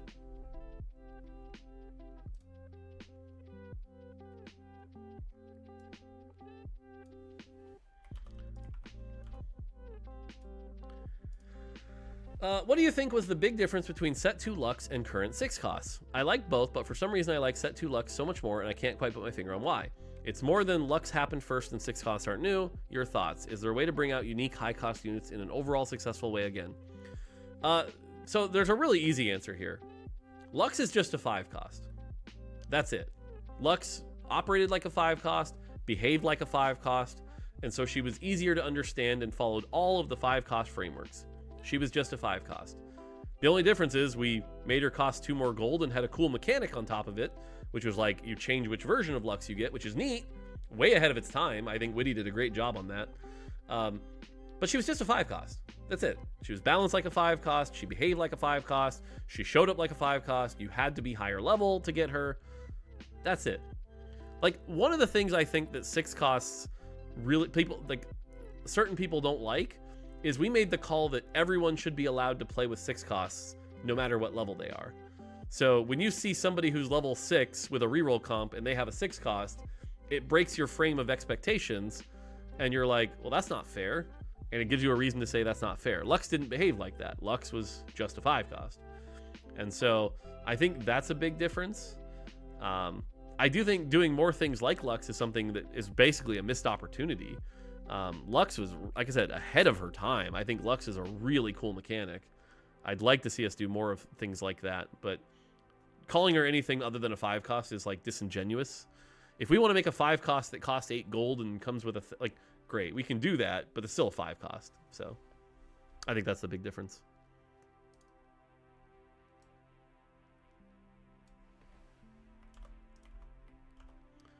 This is an interesting question. What is it that drives players to share compositions without any shame? I don't mean that Sentinels and Rebels share Alawi. Wait, without any shame. But rather that they directly make the same composition. I thought it was due to lack of information. I've seen this until Diamond. What is it that drives players to share? Oh, you mean what drives players to contest? I see. I'm like, I thought you were talking about like share the comp on like Reddit or something. Yeah, you mean contesting. What is it that drives people to contest? So again, as somebody who has actively on stream complained when he shouldn't about people contesting him, a lot of the times what's happening here is, hilariously enough, you ever hear that one there's that one math problem where it's like how many people have to be in a room before 2 of them share a birthday, and it's like a surprisingly low number and it blows your mind. I forget the exact number, but it's like 48 people. Yeah, the birthday paradox. It's like 50 people in a room, they probably share a birthday or something like that. Yeah. There aren't that many compositions, right? One of TFT's problems is that there's only 59 units. There's only so many compositions. And so the odds that somebody picked the same thing as you, actually pretty high, you know? And so, again, I'm guilty of doing this for content because it's funny, but like the reality is most of the time when a viewer contests me, it's like they also got a Rebel spat and some units. Like, it is what it is. So the reality is, it's funny because we always assume that like, oh, that person's evil, they're out to get me. We all have that like main character syndrome. But the reality is it's just like pure coincidence. That's like, well, they happen to be the same thing. So, I think that's really what's going on here. Is it's just fine. So, what'll help you is changing your mental of like, they're contesting me, they must have hit the same things. But again, that's also why we're testing the like bag size thing, because we do agree that contesting feels like crap. It feels so bad. You know, there's nothing worse than, I forget, like this is why we changed hero augments to only appear for one player, because it's just like, okay, I pick a hero augment, someone else picks the same hero augment, cool, -4 placements, fun times. So the fact that you like pick a rebel emblem and then somebody else picks a rebel emblem, you're like, yay, minus placements, definitely feels bad. Again, that's one of those fundamental parts of TFT we have to keep challenging. That's why I would say play 4.5 and let us know what you think. Let us know if the game is more fun with individual bags. So.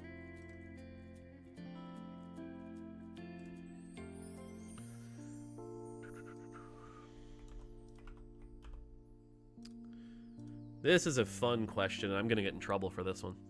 I'm curious if you have any thoughts about genre innovation in games. Sometimes there comes a genre-defining game that sees a lot of success. Then comes a lot of other games trying to replicate them with slight variations. I'm thinking of things like Minecraft, Slay the Spire, Vampire Cybers, Auto Chess. Do you think we will get to a point where most combinations of mechanics and gameplay loops have been explored and genre innovation stops? Okay, this is a fun question. Do I think we'll get to a point where most combinations of mechanics and gameplay loops have been explored? No, I don't think we will. I think there will always be ways to innovate and ways to change experiences in different ways. And I think there's a lot of people that will surprise you with innovation. There's always, like, was anybody going to predict Minecraft? You know, I think there's so many permutations out there. Watching the games my daughter plays on Roblox, it's like kind of mind-boggling what exists out there. I think there's tons of innovation out there. I think innovation is a good thing, and in my post recently about my 20-year anniversary, I even talk about that I believe the secret to actually having a successful video game is innovation. I think it is very difficult to truly be a successful video game without some form of innovation, and I think a lot of the big failures of this year are because they were just like, we're going to do our version of this with no innovation whatsoever. Here's our crappy hero shooter. Here's our crappy, Vampire Survivor clone, whatever, right? Like, I think the people, and it's funny because I came from Nintendo, which was like, your project would get shot down if there was no innovation in it. They always needed you to have innovation. People would be like, I want to make the next, Kid Icarus game. They'd be like, no, where's your innovation? Shut up, go away. But, for whatever reason, the Western game industry is dominated by investors and people that don't really understand that concept. And so a lot of the Western game industry is, hey, if we spend money and do this thing that was successful, we'll get our share of money. And it's gross, and I hate it. And it's why, Azir jokes aside, I'm a good game designer, and watching people that don't understand game design and don't understand how to make games be in charge of investing in the direction of games is really, really bad for the industry. But I don't know how to change it. I'm not God, I think innovation is literally the most important thing. Someone in chat just said Switch 2 seems to be the first console without innovation. So as much as I'm excited to buy a Switch 2, I will say there was a part of me that's like, man, post-Iwata Nintendo is just not the same. I don't know that Iwata would have shipped a Switch 2. I think Iwata would have tried to push for something else. And I look at him as like kind of the pinnacle of innovation. But, maybe there's stuff we don't know yet. But yeah, to me, innovation is absolutely the key. And now, before anyone in chat's like, well, lol, you work for Riot, you guys made League, which copied Dota, you made TFT, which copied Auto Chess. The thing is, innovation does not need to be a complete genre rehaul. Innovation can be massive improvements to the experience. Innovation can come in a lot of different forms. And I do believe, like, TFT innovated in the auto battler genre. We added the sets model. We made sure combat was fluid. We added a lot of the depth and innovation is a good thing. Innovation does not equal invention. That's a great way of putting it. League made the MOBA genre more accessible, which was good. But I do think innovation is absolutely required. So there you go. Again, if your question's older than 30 minutes, I'm sorry.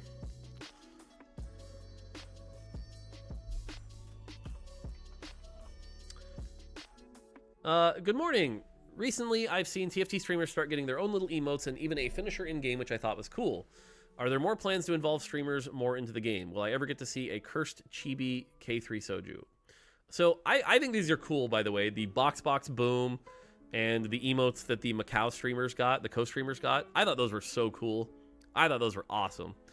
I love the Gwen with the bird nest on her hair for Soju. That is such a great emote. Will you ever see a K3 Soju chibi? Probably not. I don't think you're going to get a full chibi. I mean, Faker got kind of a chibi with his Oriana where he's in the background. And that's Faker, who's 1,000x the biggest TFT name. So I think stuff like that. I hope we do more stuff like the emotes. Those are cool. Like I said, I love Soju's Gwen emote. I think that is a great emote. Solo Gasong also had a good one. I can't remember which one his was, but I remember his being really good. But I hope we do more of that, personally. I'm not in charge of that, so I don't know if we are or not. I hope we do more of that, but I don't think it'll ever be to the level of a chibi. So.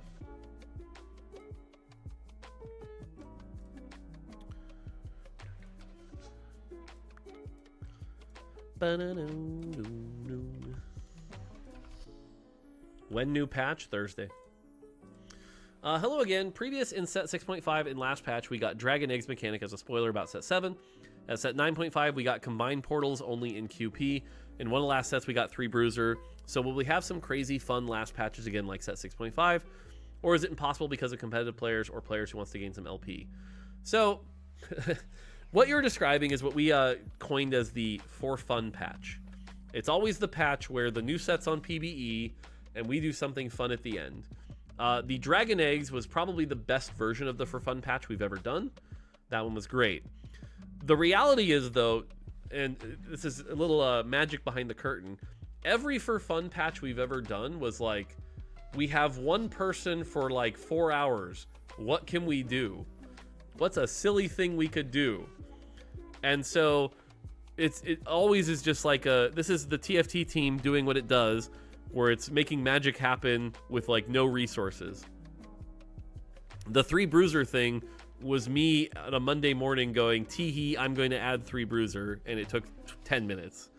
You know, so the for fun patch is not something we invest a lot of resources in.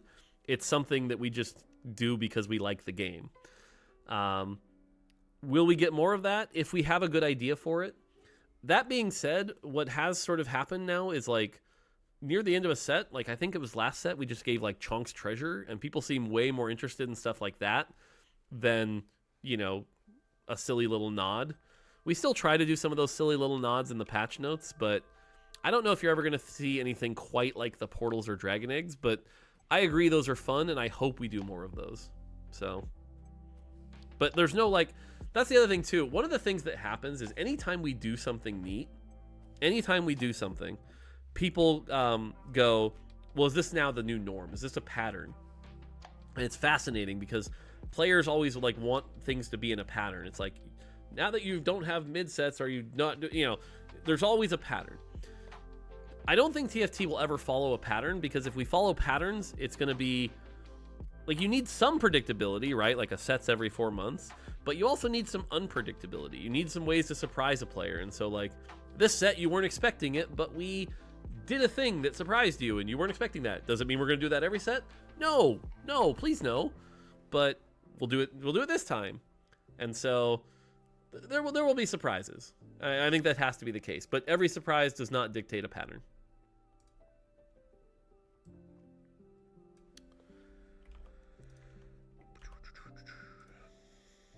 Is it possible for a champion to want Ginsu's, but because they can convert the stat into another stat, or is Ginsu so specifically for AS that even champions that can convert AS into another stat, it really isn't as great? Generally, when we do stuff like this, the common example here is Jhin, who converts his attack speed into AD. What you don't want is the stat that isn't obvious to be the good stat. So like using Jhin as an example, Jhin is clearly designed around AD. You want to put AD items on him. If it's ever correct to put attack speed items on him over AD items, that's unintuitive. That's confusing. So we usually do those conversions to like, hey, if you put this on here, you at least get some benefit. But seriously, go put Deathblade on him. Go put IE on him. Stop it. So I don't think there's ever going to be a champion where the unintuitive item is the better item to put on them. That's not going to be a thing.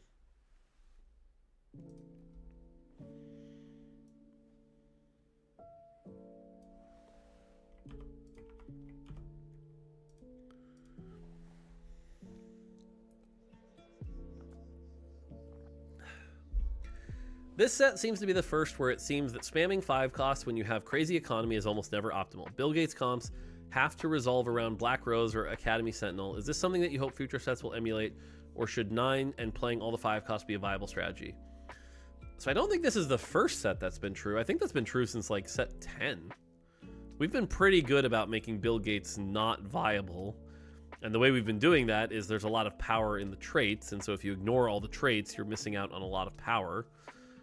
I do not think Bill Gates should be a viable strategy.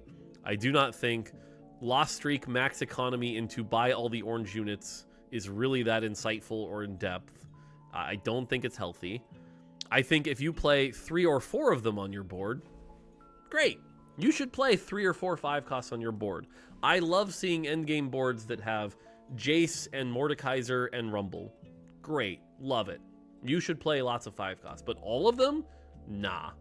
And so I do not think we will change that. That's been working great. If you're only allowed to play 1 5 cost, we've screwed up. If you're playing 6 or more 5 costs, we've screwed up. So, yeah.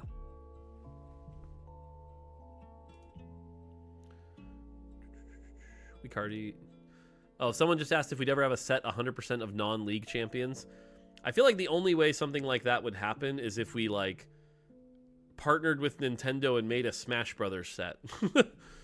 I feel like that's the only way something like that would happen. Otherwise, no. I think TFT is a League of Legends game.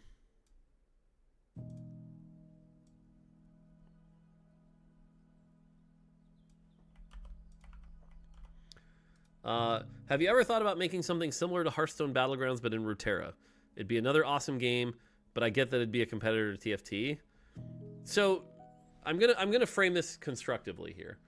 Generally, when a company wants to make lots of games, they want to make sure that those games are targeting different audiences so they don't cannibalize each other. So, for example, if I'm a company and I make a shooter, I'm probably not going to make another shooter because I'm just going to get the same audience and the revenue and player numbers won't increase. So you probably don't want to have a company make a game that serves the same audience. And so if TFT and Hearthstone Battlegrounds serve the same audience, and we're already serving them with TFT, I don't think we would want to make another game. Now, this becomes less true if you're not making a live service game, right? And you're selling games. Then it's like, cool, well, we want to sell you the next game and the next game, right? This is the Call of Duty model. Every year we'll just sell you a new Call of Duty. But that's not what Riot is. Riot is a live service game. And having you move from one live service to a different live service doesn't really do anything good for the company. So realistically, I don't think we would ever make something like this. You could even argue, hypothetically, though I think we've disproven this over time, but there are some players that are like, maybe TFT is the reason lore didn't succeed because TFT took a lot of lore's audience. But from what we've seen, that's actually not true. The auto battler genre doesn't actually overlap with CCG genre as much as we initially thought. So,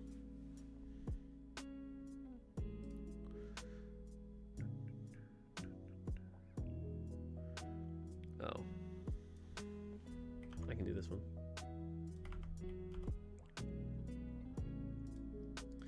Do you see in the future more and more traits to be reappearing with some changes in multiple sets, i.e. Fortune, Bruiser, Sentinel, etc., or you always prioritize to make new trait instead of reuse old one? Okay, so this is a fair question, and I'm just going to be blunt with you here. Classes, you're going to see reprints for years. You're going to see reprints all the time. 80% of classes in every set are going to be reprints. You know why? Because the class that gives you attack speed, there's only so many different ways to make the class that gives you attack speed, or the class that gives you AP, or the class that gives you health. I don't think we really gain much by going, well, instead of Bruiser, this time it's Fighters, and the health is incremental. Like, classes are meant to be simple, easy to understand job archetypes that I don't think we need to reinvent every single set. I think it's not a good use of time. So I think that's classes. You're going to see a lot of reprints. Origins, on the other hand, we try not to reprint Origins much at all. So, like, you know, you mentioned Rebel.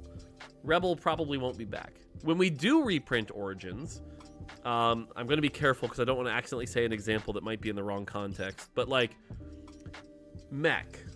Mech was an example of an Origin we reused, but it was completely different, right? Someone mentioned Void in chat. Void's a great example. Void, we, reprinted, but, like, it was completely different. Someone mentioned Scrap. Scrap is an example where, like, it made sense, but it was like a rare reprint, right? Scrap is the exception to the rule. So it's not to say that we can't reprint Origins, but we will avoid reprinting Origins as much as possible because Origins is where the innovation set to set comes in. Now, someone mentioned Warlord and 5.5 Forgotten. So this is different, right? One of the things you're talking about is that Origins can only do certain things. So, for example, every set will probably have some sort of, like, summon trait right? There's going to be Cultist and Eldridge and things like that. That doesn't make them reprints. That's what's our take on this, right? And so, if anything, we're actually trying to be like, what's an interesting take on summons this time that we haven't done before?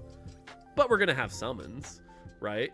What's our interesting take on a trait that generates items this time?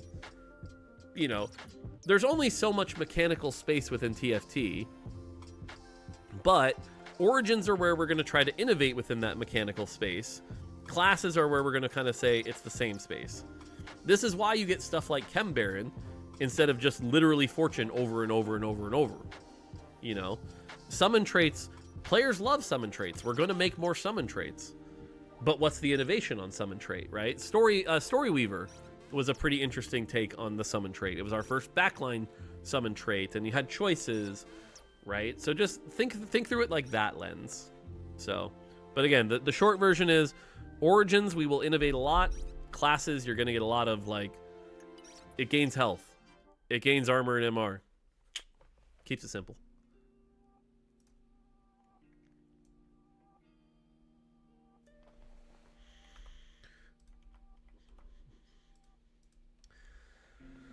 Does it ever get too overwhelming for you, Mort, dealing with deadlines, toxic players, streamers who just complain, and life stuff in general? How do you cope with everything? The honest answer, yeah.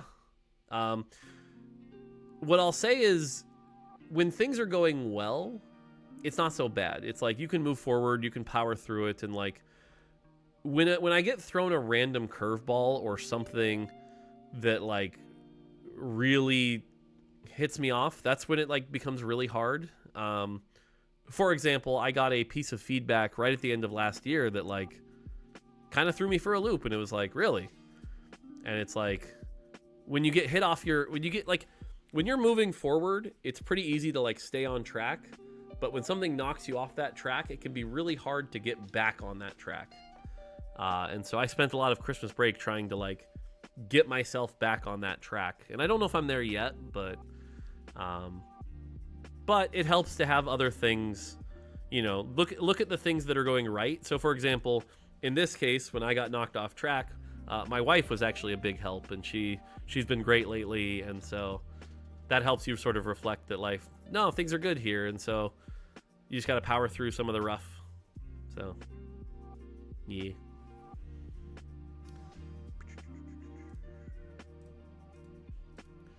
Okay. Again, lots of questions. I'm literally just like, whatever the top question is that's not 30 minutes or older. So if I miss your question, I'm sorry. What do you think is the biggest impact of the balance patches changing to always release on a Thursday? They're not always...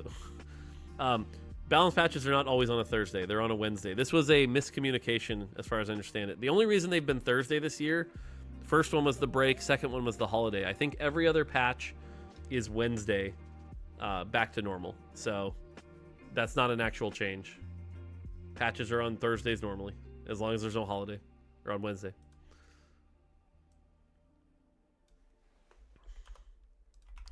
Okay, I'm going to give a spicy answer to this question, and hopefully I don't get in trouble for it. Also, my voice is starting to give out. In your opinion, what's one thing that would help attract more people to TFT in 2025? And is attracting new people even a goal of the team?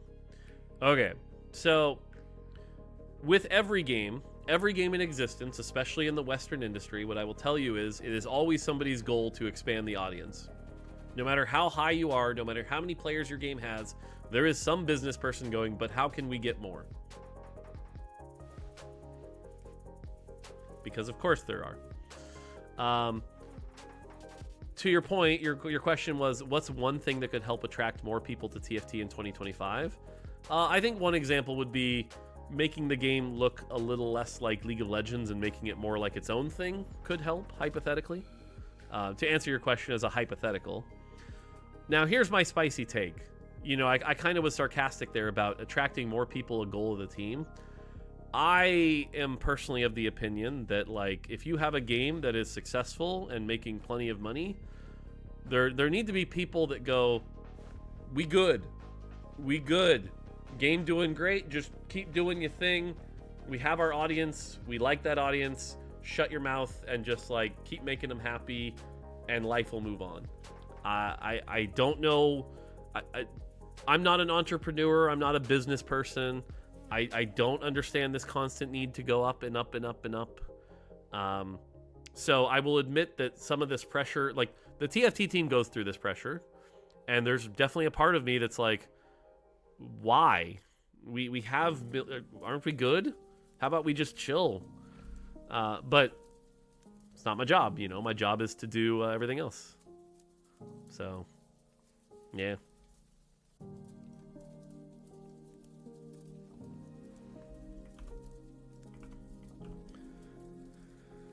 Hey Mort, here I'm an old veteran TFT player, and one of the best comps I played that I had fun with was one set, I don't remember what set, a board with Fizz, Annie, Rumble, oh yeah, the mech.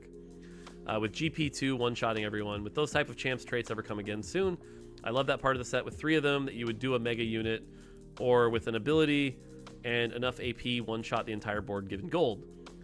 Traits that give gold by disappearing. I mean, stuff like that you're describing, we do. Like, you know, you mentioned somebody who can one-shot the entire board. We have Jinx. Jinx 2 can one-shot the entire board with a IE Deathblade Shojin or Giant Slayer. That's what she does. It's like, we're definitely not afraid of doing stuff like that.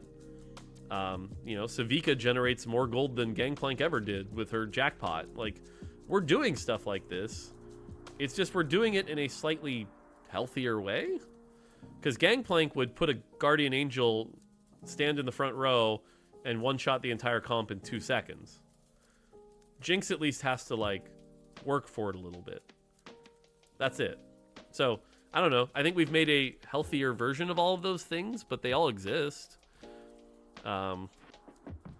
So, I don't know. I think we're already doing this. I just think we have to do it in a healthy way. If you want the unhealthy way, I get it, but that goes back to the question earlier where the unhealthy way is fun for a little while and then wears off really fast. So I wouldn't change it much more beyond that.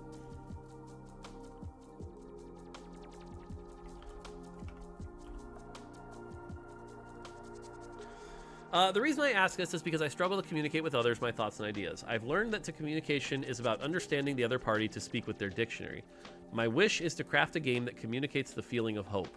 What advice do you think you could help me better communicate a message to others? Sorry if this is confusing. So, I like your initial thought. Your initial thought here is communication is key. And in fact, one of my secrets to my career has been learning how to communicate with people and sort of read their thoughts and understanding.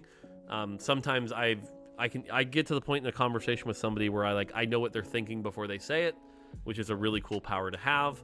It's nice. Communication, a game designer is basically communicating mechanics through the game. So you're right that communication is important.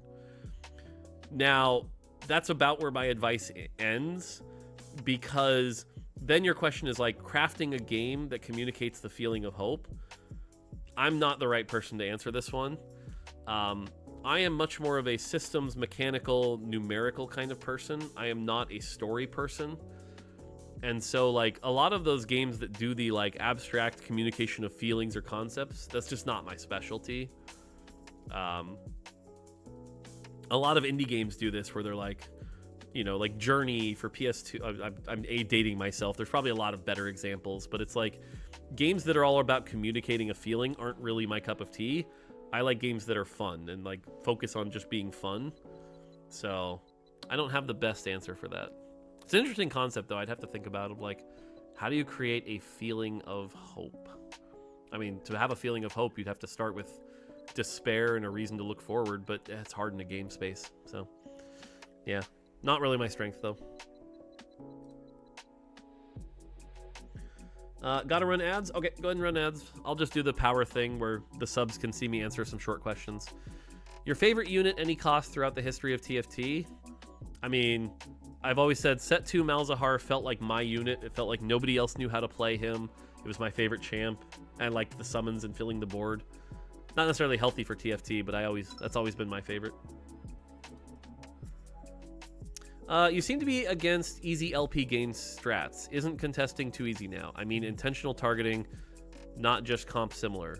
That's not a question. You seem to be against easy LP gain strats. You mean I want a balanced game? That's true. Isn't contesting too easy now? no easier than it's ever been. I mean, intentional targeting, sure, but that, I don't know, there's not really a cohesive thought pattern in your sentence here. So, let's see. Is there ever going to be a separation between ranked and unranked portals? No. Generally, we want the game experience to be the same for everybody. The normal, ranked, and competitive scene should all be playing the same game. Until that day changes, that's not going to change. So, they're always going to be the same. We need to pick what's best for the game, not create 3 different experiences. Hey, Mort, why don't you always keep 2 different set active, like set 13 and set 4.5, but for all the duration? We've talked about it. One of the things we've talked about actually would be like leave the old set on while the new set comes on. So if you don't like the new set, you can just play the old set. There is some advantage to that. Generally, it's been like a maintenance thing and a focusing of the audience. And FFGS tried this, and what we found is like nobody played the other one. Everyone plays the newest one. So from our understanding of FFGS, it just didn't really work out. But we did try it and did think through that. Do you think you will stay with TFT for the rest of your career? I'm skeptical of the rest of my career. I am skeptical I'm going to work on TFT for 20 more years. I just don't think that's going to happen. Yeah, I'm skeptical that it's going to be the rest of my career. I think I've still got more in me that isn't just TFT. I might still be on TFT for a while.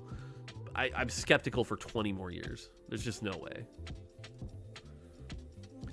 Hey, Mort, can you move the next battle pass a little early? Nope, sorry. Hey, Mort, I know people worry about AI taking jobs and creating less human touch, but have you seen any ways it can be a helpful tool in game development? A lot of people use it as a good search engine. A lot of people use it to generate basic ideas. Like, for example, you know, whenever you're thinking of a class name, instead of going to thesaurus.com, you can be like, give me the name for something that's really tanky, and it'll spit out names. So it can be okay as like a personal assistant. I've seen people use it to summarize other games, things like that. I've seen some use it. I'm too much of a boomer to use it, but a couple people on my team use it. Not for like art, but like that assistant kind of stuff. How much do you consider the overall popularity of a champion when deciding to add to a set? We don't. I mean, that's not to say we don't. It's like, if we're looking at a skin line, like let's say Star Guardians, we're probably not going to go, here's the 7 least popular Star Guardians. That's our Star Guardian trait. But we're going to be like, first we're going to be like, hey, we need a tank. Who's our tank? We're going to need a caster. Who's our caster? And if we have a choice between very popular champion or tiny popular champion, probably going to choose the popular one, but not always. We might also be like, hey, they were just in the last 4 sets. Maybe it's time to give Rek'Sai a chance. It's time for Star Guardian Rek'Sai. How are ads doing? Are we almost done with ads?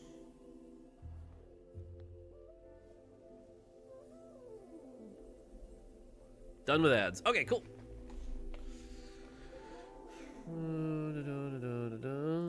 Okay. Yeah, that's too basic. I kind of already answered this one. Yeah, I kind of already answered this one. So you can go back and watch the stream on this one. Okay, let's do this one. I don't want to answer the same question over and over on this. There'll be a video if you miss stuff.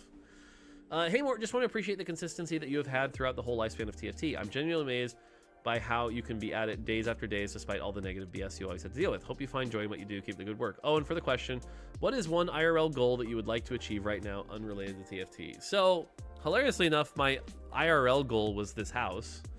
And we did it, you know, took a lot of savings and a lot of time and effort, but we got the house. Hilariously enough, my next short-term goal is I want to get a big shelf right there so I can put my game collection up and actually get them out of boxes and stuff like that. So small things like that. But I'll also say I don't really have any big goals right now, which is bad. I need a goal. Short-term goals, I've been doing like Legos. I just did the Lego Piranha plant last night. I actually need a new long-term goal. For a while, stuff in my stream was goal, but Riot's been asking me to chill on that, so I can't really do much in that space. I do need a new goal. I am a very goal-oriented person, and I'm running out of goals, which is not good. So I need more goals. I got to figure stuff out. So that's a challenge for me, but got to work on it.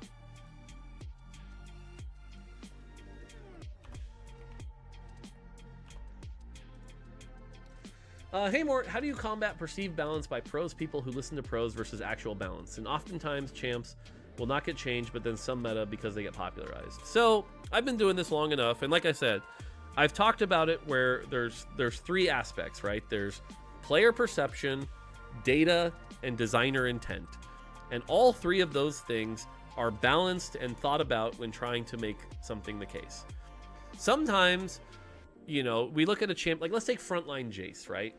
Frontline Jace, you could debate last patch if he was playable or not, but generally the player perception on Frontline Jace was, don't play him, he's not good. Generally the data on Jace was, he's fine, and the designer intent on him was, he should be really cool, and when he hits people, he should hit them really hard, and we're not really capturing that feel. So when you combine all three of those things, what you're looking at is like, well, meh. So we should probably change it, right? But there have been cases where, and I always go back to there was a set 3 case where in our data, Jace was the worst 3 cost, like absolute garbage. Just absolute garbage. And designer intent was he should be really cool. He should be someone you're excited about. But player perception was he was wildly OP. Like, don't you dare buff Jace. And it was like, ooh, okay. Well, balancing those 3 things out, even though the data says he's garbage, okay, we'll leave Jace alone. And like players were kind of satisfied. And so you just have to take all 3 of those things into account. And so, you know, the other thing that's been nice is I think when you look at this set and how balanced it is, you can find a pro player who says everything. I've seen pro players say Urgot is broken. I've seen pro players say Urgot is fine. I've seen pro players say Twitch is broken. I've seen pro players say Twitch is fine. You know, like every single champion is getting sort of like both measures, you know? And so the reality is that's why I like to be on a lot of platforms and watch a lot of things, is to get a wide variety of input to make sure that I'm not following for one biased piece of information. So people aren't saying Violet is broken at the moment. I guarantee you there are people, especially in the gold to diamond range, that think Violet is still broken. So yes, people are still saying Violet is still broken. They're wrong, but people are definitely saying that, right? That's what I'm saying. Like everyone says that about something. And so, yeah. Okay.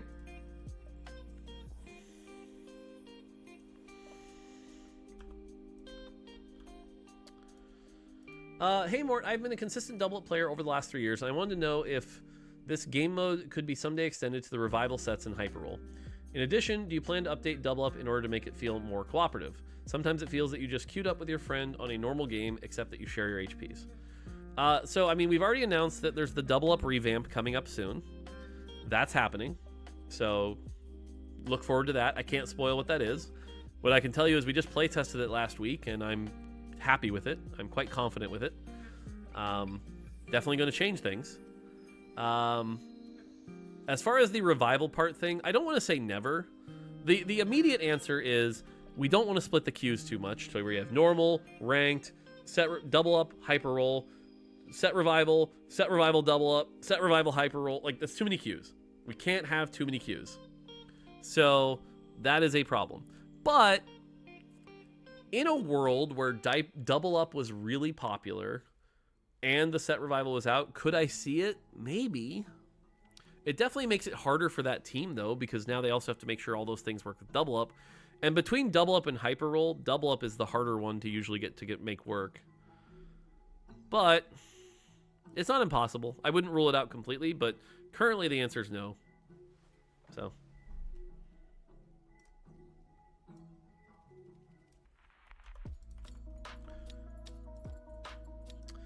Hey Mortdog, I hope you're doing well. I'm currently working as a software developer with a focus on Java Spring Boot, but I've always been interested in game development industry. In your experience, how difficult is it for someone with my background to transition into game development? Do you often see candidates with similar experiences, or do you have any advice for making this transition? So this is a good question and actually pretty relevant to some hiring we're going to be doing soon as well. But the reality is the best way we have found, like our best candidates that we've hired don't actually have game development experience. They just have a deep knowledge of like the game they want to work on, and they have a good like work ethic and good problem solving mindset and things like that.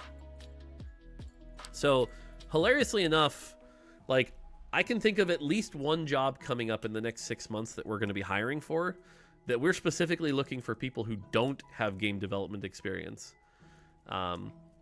You know, so what I would say is if you really want to work on something, to truly be the best candidate at something, you have to go deep, right? Because let's say, for example, and this is a fake example. This is a fake example. But let's say, for example, we opened up a position on TFT and we said we want to hire somebody with 0 game design experience to come work on the team. It's going to be a popular spot, right? We're gonna get a lot of applicants. You've got to be the best applicant. Well, how do you be the best applicant? You've got to have more knowledge and more understanding of the subject matter than anybody else. And so if you truly want to jump to game development, you've got to figure out what game development is. You've got to research it. You've got to go deep. This isn't something you can do passively. And that's hard, right? Because there's only so much time in a day. There's only so many things you can do. But if you're really serious about it, you gotta go. So this is why anytime this has come up in the past, my answer is like, go make a game, go make a card game. Or, you know, if like you're trying to apply to like the TFT team, it'd be like, really learn TFT, but not like just Challenger TFT, but like, how do players enjoy TFT? Why does Riot make the decisions they do? Things like that. You've got to go deep. So TLDR here is whatever you're trying to go to in game development, start it soon and give it a try. So okay. Well, this is a good question. Hey Mort, I always find it jarring that people spoil next patch or next set on PBE, which for me ruins the excitement of the surprises. For example, maybe the family Easter egg doesn't need to be on PBE for everyone to see. How do you balance the need for testing and the surprise factor? Yeah, so this is a great question. And I'll be 100% honest. If we could snap our fingers and ignore all the problems, we wouldn't have a PBE. A PBE has all the negatives that you're describing, right? It ruins the surprise. It makes a less cohesive moment. We wish we didn't have to have PBE. The reality is, though, we do. The closest we've gotten to this, hilariously enough, is something I got to work on. The Odyssey game mode. The Odyssey game mode, we skipped PBE. And our engineers almost died. It was very rough for our team to do that, which is crazy. So we have a few small tricks up our sleeve. So for example, like we can put something on PBE but disable it, but then the data miners still find it anyway.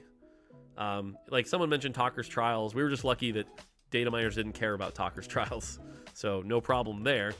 But as soon as data miners care, they'll find it. They'll find it fast. So we don't have a good solution to this, but I agree with you in theory. Like PBE is necessary to ship a quality product and figure out, especially at our scale and it being a global game for lots of players. But if we could figure out a way to magically do it without that, we would.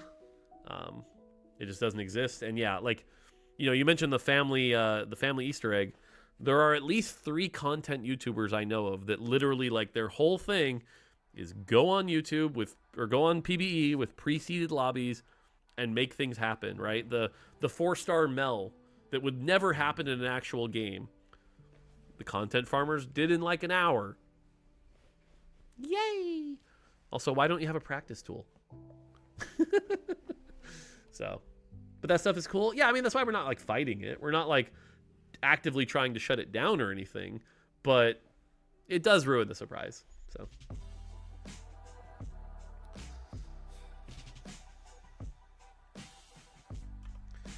this is kind of a different take on a spin. a question I've already answered, but hey Mort, as a player who isn't familiar with the way most league champions are itemized, new sets and set revivals are difficult to quickly adjust to when it comes to team planning and item building.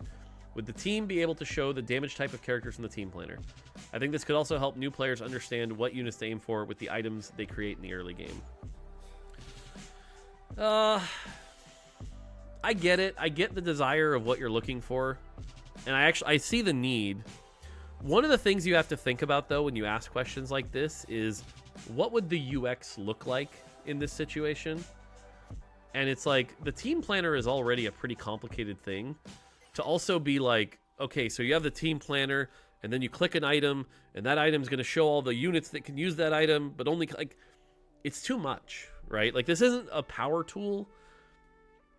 And then, you know, part of the fun of the game is, like, figuring it out and learning. So, the thing is, I don't agree with your solution of, like, putting it in the team planner, but I do agree with your problem statement, which is, like, learning a new set is hard. So, we should start there, right? I would say, if it was me and the team working on this problem, I'd be like, okay, let's start there. Learning the item system in a game is hard. What are our solutions to this? What could we do for this? So, and I'm making this up off the fly. This is not a real thing we're doing. But an example would be anytime you click a unit, maybe it has like 3 recommended items glowing in their thing. So you could at least look through it the first time and be like, ooh, Gangplank, what are his recommended items? Because like I know right now we have 8, but like 8's too many. You know, what if it was just, we have 8 right now, but like, what if it was literally just 3? It was like, here's your, like, we recommend these 3 items. That'd be one example of a potential solve. So I would rather approach it like that, or find the best solve, rather than shove everything into the team planner. There's been this pattern lately where players are like, put it in the team planner, put it in the team planner. Eventually the team planner is going to be a mess to use. And I'll say personally, I love the team planner and I love what the team has done with it. But the latest version of it did make it harder to use. And I do worry about a world where like that keeps escalating to a point where the team planner is too much.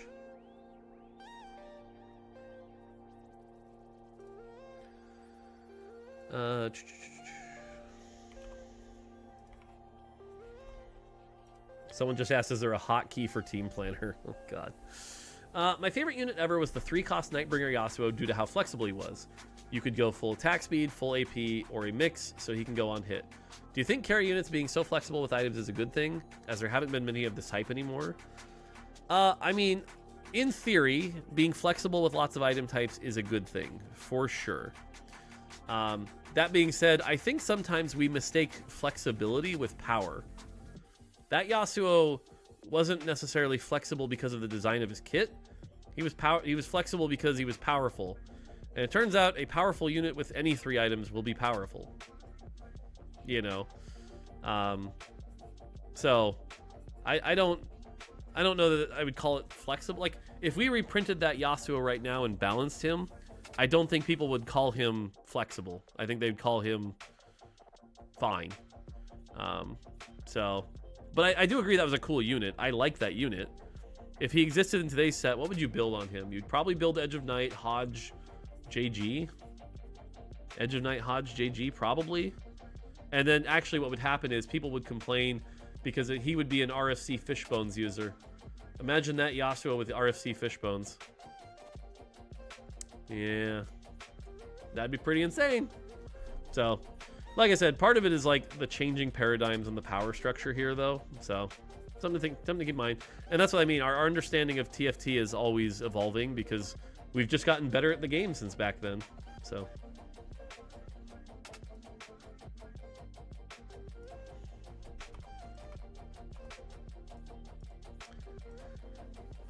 Since your work is mostly remote now, have you felt any distance between you and the team, especially new employees? Yes. The answer to this is yes. And in fact, it's actually hurting a little bit because what I'll say is generally when I'm in the office and I can walk up to a P2 or a P3, that's our junior and mid designers, and sit with them and talk about a problem or talk about a design they're working on and things like that, I'm pretty good at that. I'm actually pretty good about, like, we're talking on the same level, we're solving a problem, things are good. One of my weaknesses is when I type things, I have not gotten very good at understanding that I'm actually important. I still treat myself just like one of the workers. And so I type things pretty casually, pretty bluntly, and tone doesn't come through well in text. So I've had a few instances where my text is bad and scares people, and I can come across, especially if you haven't worked with me before, I can come across as scary and intimidating. And so being remote and then trying to type feedback in the way I do can come across very poorly, which has caused problems. So that is something I'm trying to work on.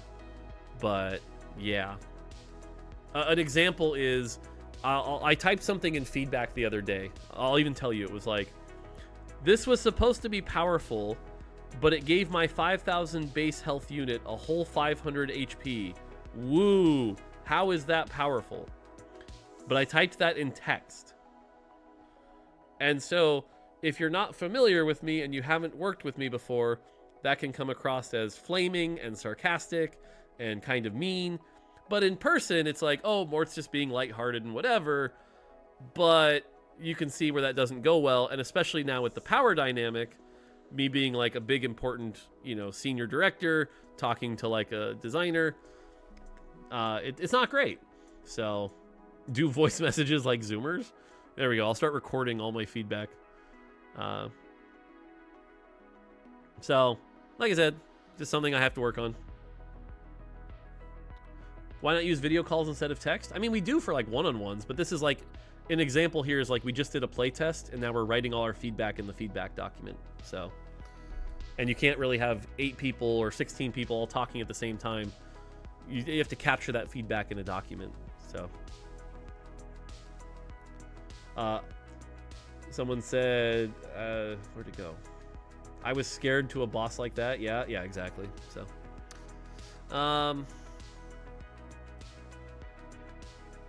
that's not really a question.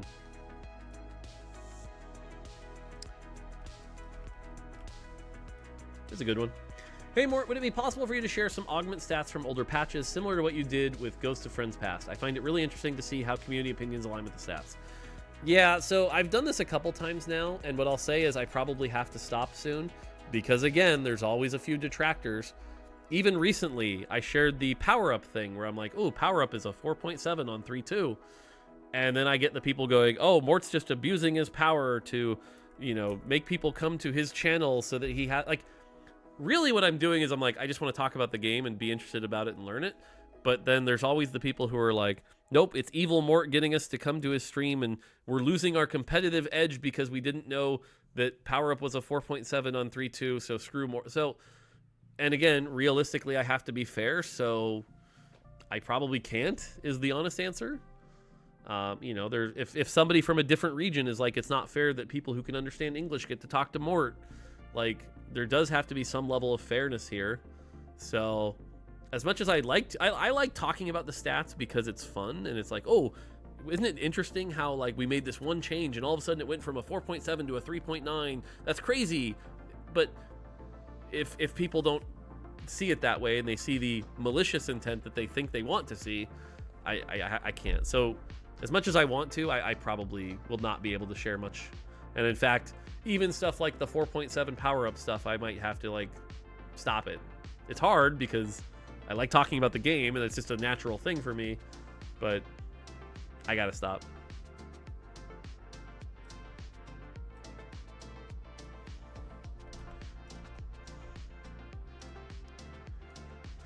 Hey Mort, how long do you see yourself streaming TFT every weekend? I look forward to learning tips and tricks for TFT every time you stream. So this is a good question. I think the answer to this is actually really simple. I think as long as I am working on TFT, I will stream TFT. And the reason for that is it has become my way of saving time and being very efficient. I try not to burn out on TFT, and so I don't play a ton of TFT past like for example, I don't think I've played a ranked game of TFT since I hit Masters, which was like December 28th or something. And so it's almost a month I haven't really played a ranked game because I don't want to burn out. But the stream is my time to really engage with the game, which I need to do as somebody who's in charge of sets, in charge of live. And so it's a way to like get me to play the game for 16 hours, which is good. I need to play the game developers should play their own game. And so as long as I'm working on TFT, I think streaming is a nice compartmentalized way of playing the game. And so I'll probably do that. Now, let's say, hypothetically, let's say tomorrow I got kicked off TFT and I'm going to go work on the MMO. There will become a point where I might stream for a little bit, but at some point it would be really hard for me to like play a set I had nothing to do with and not comment on it. Like, I'm so deeply invested in TFT. Like, imagine again this hypothetical scenario where I got kicked off TFT and I'm on the MMO, and a year has passed and they make a set that I didn't touch. And you see how I am with set revivals? Imagine me just going, why did they do this? I wouldn't have done this. I would have changed this. And that's a dick thing to do. That's just a dick thing to do. So at some point, I don't think I'd be able to stream TFT without being a dick. So I think, like I said, I think the short answer is as long as I'm on TFT, I'll stream it. And if I'm not, I won't. It's pretty simple. So, Dej, I'd be so pissed if you did that. Yeah, that's what I'm saying. It'd be terrible, right? So like, I just don't think I can do that. So it's like, it's why I don't actually like streaming a lot of other people's games, is because I am a kind of critical person with my design brain, and I don't need to be on stream shitting on everybody else's work. That's just awful. That's just awful. So.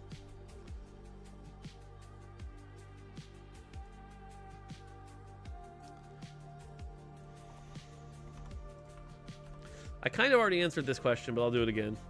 Hey, Mort, do you think you can nerf Chem Barons on Double Up? Oh, this is a different question. Yeah, Double Up Chem Baron might need a nerf. What else? So I already said next patch, I kind of want to remove the Chem Baron emblem and rebalance it then. When I'm already in the space, I'll probably use that opportunity to nerf it and Double Up a bit. So, yeah, TLDR here is... If I get that change in next patch, I will also do the Double Up change. Yes.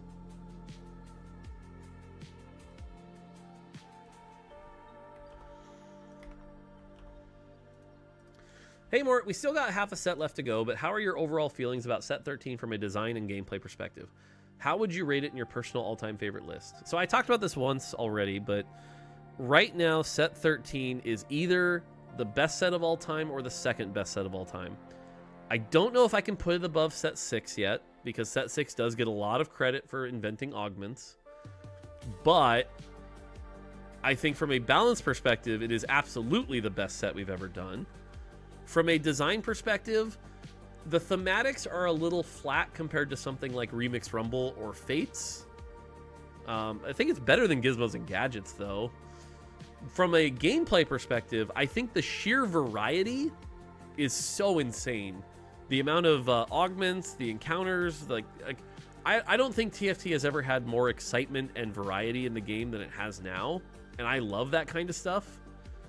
So I think the hard thing, like from a thematic standpoint, set 10 is better, no question. A lot of people in chat are saying set 10, like, yeah, you're not going to beat set 10's music system, but that's thematics, that's not gameplay, and I value gameplay a lot more.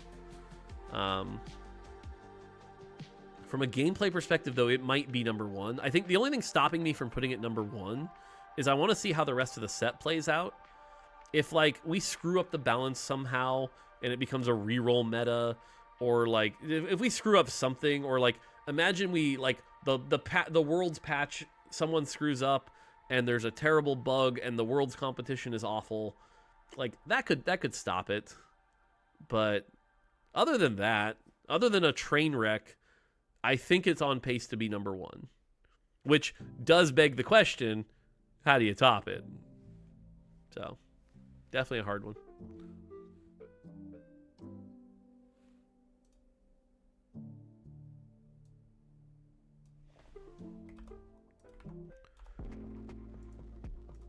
Is there a reason or choice in how you decide whose ability fizzle and miss? Example, Lux, whose empowered auto attack will carry over from a dead enemy, versus Vex, who can ult and miss. Okay, so the short version of this answer is the higher the cost, the less they should be able to fizzle.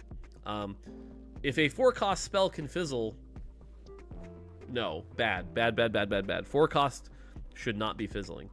Realistically, what we found over time is fizzling is just not fun, period. We've been pretty lenient about it for 1-costs. One costs sort of feel like the one space where we're like, look, if somebody moves out of it, or you throw your auto right as they're about to die, sorry, it's a one cost. What is fizzling? Fizzling is, so for example, you know how Lux, when she casts her shield, and then it says her next auto will be a powerful attack? She throws out that auto attack, but as it's flying in the air, the target dies. Which means you got 0 damage from your spell, and then it didn't like magically go anywhere else. You have to start and get all your mana again. That's a fizzle, because you got 0 benefit from your spell.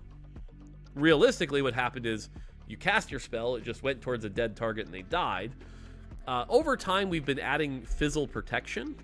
You can actually see this with a couple spells in the game, and it looks terrible, where it's like a spell is heading towards somebody, they die, and then the spell takes a hard right turn and flies into the next person. And you're like, what? Yeah, Zig's on live. And from a looks perspective, it's stupid. From a game feel perspective, it's great. It's like, my spell didn't miss. I got the damage from the spell I cast. Feels good. So I think realistically, we're getting to the point, though, where it maybe just needs to be no spell can fizzle. But the tricky thing is, every single spell has to be done independently. There's no, like, build one anti-fizzle system and apply it to every champion. It's like every champion spell has to be done separately, which has been a challenge. Giovanni's been doing great work trying to get that in. Kent helps as well, but it's a tricky one. But I do think we're at the point now where the answer might just be no spell should fizzle. So, hey, Mort, will there ever be music as robust as Remix Rumble again? I mean, if your question is, will there ever be music as good as the music set? Probably not. But if we ever make another music set, maybe?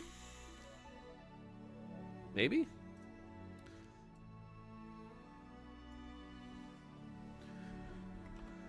I'm not sure I understand this question, but let me see. Hey, Mort, when we are choosing an augment, we can see what others choose in the same way as when we level up, so it's easier to see. Thanks. I think I understand what you're asking. And this actually might be a really cool idea. I think what you're saying is, right now on the right side, when somebody levels up, it says level 4. So if instead, when they picked an augment, it said the name of the augment. That's an interesting idea.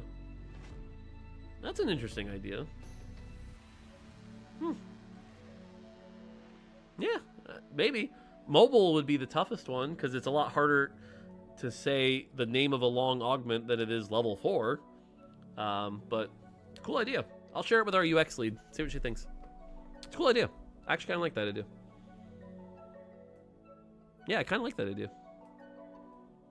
Hire him. Okay, so never mind. Not going down that rabbit hole. One good idea does not a job make.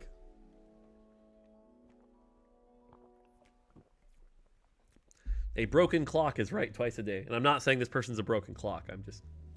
You don't hire people off one idea.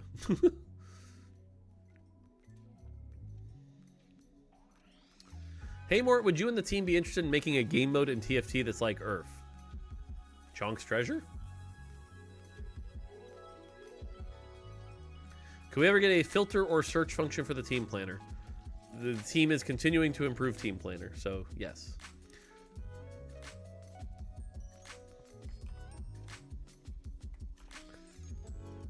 Why do you like Malzahar so much? Love the streams, by the way. So, you're gonna laugh, but the reason I ended up liking Malzahar in League of Legends was because he allowed me to not play League of Legends. League of Legends is a game that, for better or worse, I'm not as big a fan of it, but became a very, like, twitchy, like, you know, Yasuo moving all the time, or your Lee Sin kicks and whatever. It's too much. And I'm a thinker. Like, when I play Smash Brothers, for example, when I played against Spicy Appies, he was like, holy crap, Mort, your fundamentals are amazing. Like, I'm a fundamentals god, and I can read people and strategize well, but I'm not, like, I don't memorize combos. I won't lab in combos, things like that. That's just not my play style. And so for me, Malzahar was like, I can control waves, I can control fights, I can do it nice and slow and still be really dominating. Like, my wave push was insane, and it's just like my KDA would always be great with Malzahar. I liked Malzahar. Plus, there's something fun about like hitting you with a bunch of dots and minions and being like, bye, you're dead. See you later, you're dead. That felt good. So, no wonder AFK is his favorite augment. Yes! It's kind of true. So, I'm a high brain, low skill player. And so, Malzahar kind of fit that. Now, what I'll say is every time I've tried to play Malzahar recently, it's like, oh, I'm sorry, did you walk up to press your dot? Well, now you're in range, you're dead. And I'm like, oh, this isn't as fun for me anymore. So, I don't know if I'm good enough to play League anymore. It's just become a game where I feel like I can't succeed because I don't have 10 dashes, but I'm also bad at the game. So, you should not be taking my opinion here. I am bad at League. I've peaked at Plat 3. I won our Diamond Rumble, but that's because I got to play Malzahar and Ziggs and Morgana. I was like the wave clear machine on our team.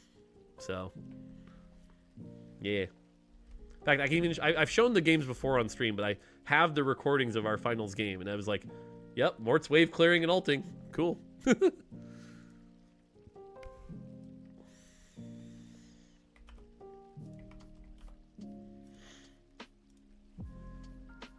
Hey Mort, is there a way to make a summoning trait focused around swarming the enemy work, rather than summoning one big unit like all the traits have done so far, that I remember at least? So it's interesting. I was just talking about this with Fortune with somebody, and summon traits, but what I'll say is it possible? Yes. Is it good design? I don't think so, and here's why. Someone was asking, how do you think Chem Baron worked out compared to Fortune? And I think the problem is, the exciting payoff of Chem Baron is, here's one single purple item that's ridiculously broken and will win you the game. But that's just much less satisfying than, here's 70 gold and 6 components and 3 radiant items. Whee! Your screen's full of stuff. It's fun, right? It's less fun. There's no pinata. There's like, have one purple item. I bring this up because summons are the inverse. Summons are the inverse. What people want in a summon is, oh my god, he just summoned a 3-headed dragon that's going to fire breathe the whole stage. They want this amazing, powerful single summon that's going to wreck your blank. What they don't want is, here's my 4 little dogs that all work together. Like, it's less satisfying. It's less satisfying. And so I feel like while we could do it, it wouldn't be as compelling. And I feel like we would do it and go, because we thought it'd be neat and novel, and then players would go, this was way less fun than 10 Eldridge was. So, yeah, I don't think... Well, it's possible, and I could see us trying it if some designer really wanted to. My guess is it would be very unpopular.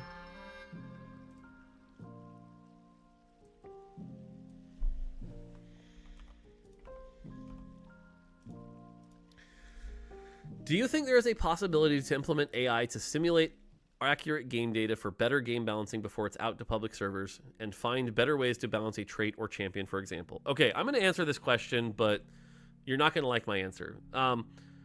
There are definitely people at Riot who believe the answer to this question is yes. They're more optimistic than I am. There are people who have tried. It hasn't gone well. There could be more, and AI is developing.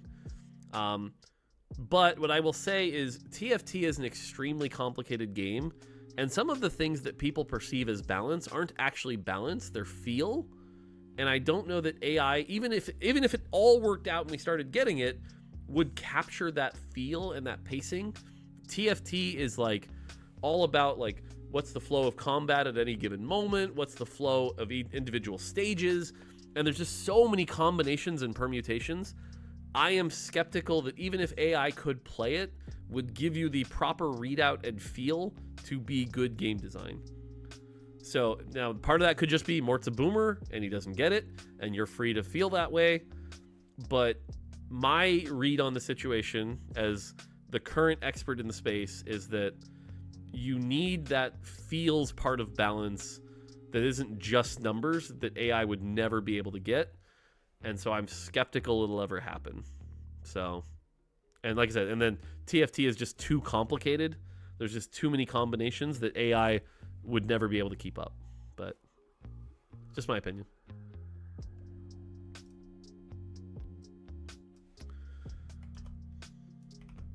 We'll probably go for 1 more hour, maybe. Probably 1 more hour. There's a lot of different ways to do leadership: democratic, visionary, leading by example, etc. What do you default to, and which approach do you appreciate most in someone you report to?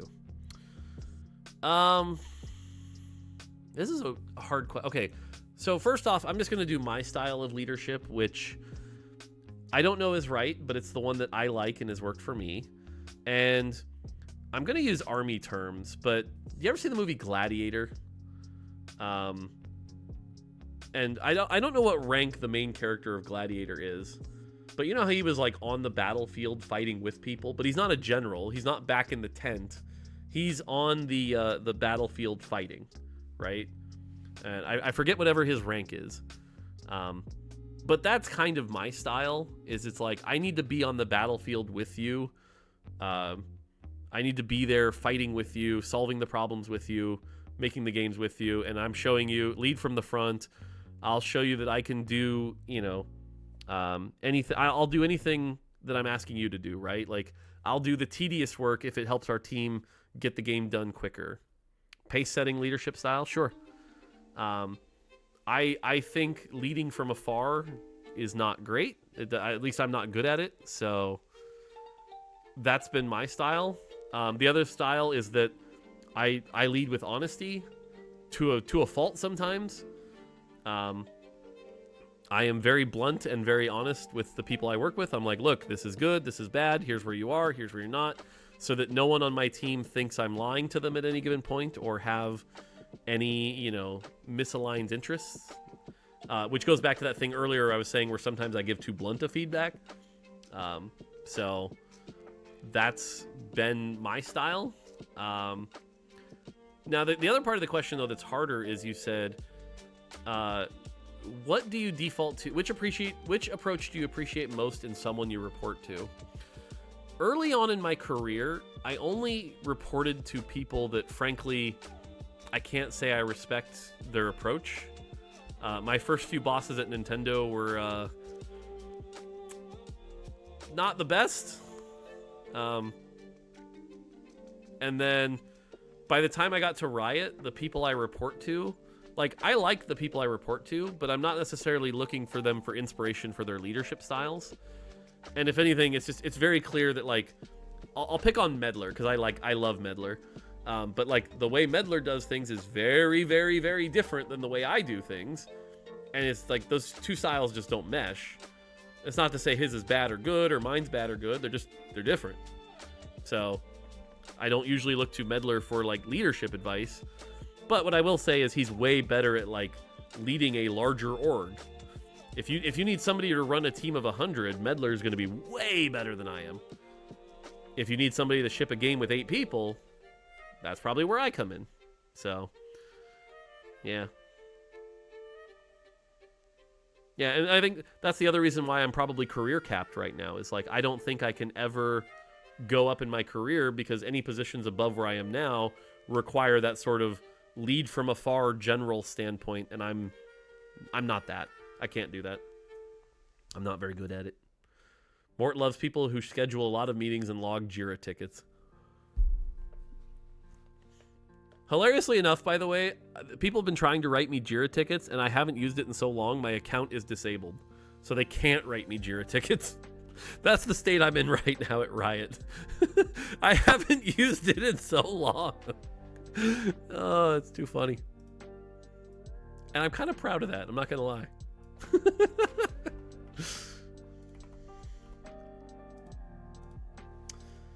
Hey, Mort. What do you find seems to be the best approach to designing micro-dependent items units in TFT? These elements like Zephyr, Blitzhook, etc. seem to be very divisive in the community, but they're historically some of my favorite parts of TFT. Yeah, this one's tricky, because a lot of what you're describing at a higher level is essentially sharp counterplay is what we'll call it, right? This is the, if you jump through this small hoop, which is position Zephyr, position a Blitzcrank, position an Assassin, you get a very strong impact to the result of the next fight. So, if you position these things, you're likely going to win. What we've found is that sharp counterplay is really rough in TFT. It's pretty hard, and generally that feeling of sharpness, it's tough because League struggles with this with assassins as well. But it's like, I don't know. The honest answer is I've kind of been shying away from them because, man, when that sharpness goes wrong, it feels bad. But to Giovanni's point, because Giovanni and I have talked about this before, is it does lead to the game being a little more bland and a little more flat, right? There's nothing you can do to like radically change the outcome of a fight. If a team's more powerful than you, you're probably going to lose the fight. So pros and cons, and there have been trade-offs. Opposite of sharp equals flat. Yep. Yeah. And so the honest answer is I don't know. I think I'm kind of answering on the fly here now, but like, I think realistically it's a spectrum between flat and sharp. And what we'll do is we'll probably have some sets that try to put in some sharp moments to see how it feels. And we'll probably have some sets like that 13 that are a little more on the flat side. And we'll jump back and forth, trying to find where that line is. But the reality is, as you move that line, there are going to be some people who like it more and hate it more. Some people who like this more and hate it more. And like, there's no right. This is one of those questions, there's no right answer. It's just taste. So, you know, the ducks of the world really like their Zephyrs. Oh, this one's going to get me in trouble. If there's anything that's going to end up on frickin' like live stream fails or something, this is going to be this question. Oh boy, here we go. In a previous stream, you discussed gacha gambling mechanics in games TFT, but you couldn't give a detailed answer as you were in game. Could you go more in depth this time? Okay. I'm going to say something that might not be popular here, but I do not find chance mechanics inherently flawed, right? If I create a game that has a coin flip in it, is that flawed? No, I don't think so. I think chance mechanics in games are fun. I think there's a reason they've been around for hundreds of years. I think chance is fun. It's inherently fun. I have a deck of cards on my desk. It's fun. Chance is fun. I think adding chance mechanics to various outputs is healthy. But I also grew up on baseball cards. I collected baseball cards as a kid. I liked opening packs of baseball cards to see which baseball card I could get. My Ricky Henderson Fleer 91 was my first card. I remember it because it was yellow and ugly, and also I'm old, but it's fun. Magic cards are fun. Pokemon cards are fun. Chance is fun. I think there are healthy ways to do chance in things like monetization. For example, I'm only going to speak about the things I worked on, which is the orb and capsule system in League of Legends. Our idea with that was there are a bunch of skins you can buy for, $9, $10, $12. And if you are willing to take a random shot at them, you will get a discount. So for example, with the orbs, you would always spend like $3 and get $6 of value, but it was random, and so like you were always getting your money's worth. That was the nice thing. Like we weren't one of those, because like the systems I don't like is like, look, man, you could get something worth $3 or you could get nothing. I think those systems are rough. I don't like those systems. But with the orbs, it was like, no, you're always going to get something worth $5 at least, even though you only paid $3. It's just random. And I liked that. I like things like that. But clearly there are also unhealthy versions of this, right? This is, my wife loves Genshin Impact, but I just like, it is full of so much stuff that she does not need. And I don't like that as much. And value is relative, right? Like everyone's gonna have their different takes and things like that. I like chance mechanics. TFT is a game based around things that have chance in game and out of game. I think that is fine. Where it gets tough is the line of like, how much money do you need from your players? How much money do things cost? Do I think we're getting to a point where things in the game industry as a whole cost too much money? Yeah, I kind of do. I kind of think things are getting too expensive. I don't like the idea, personally, that there are things that cost as much as a console, personally.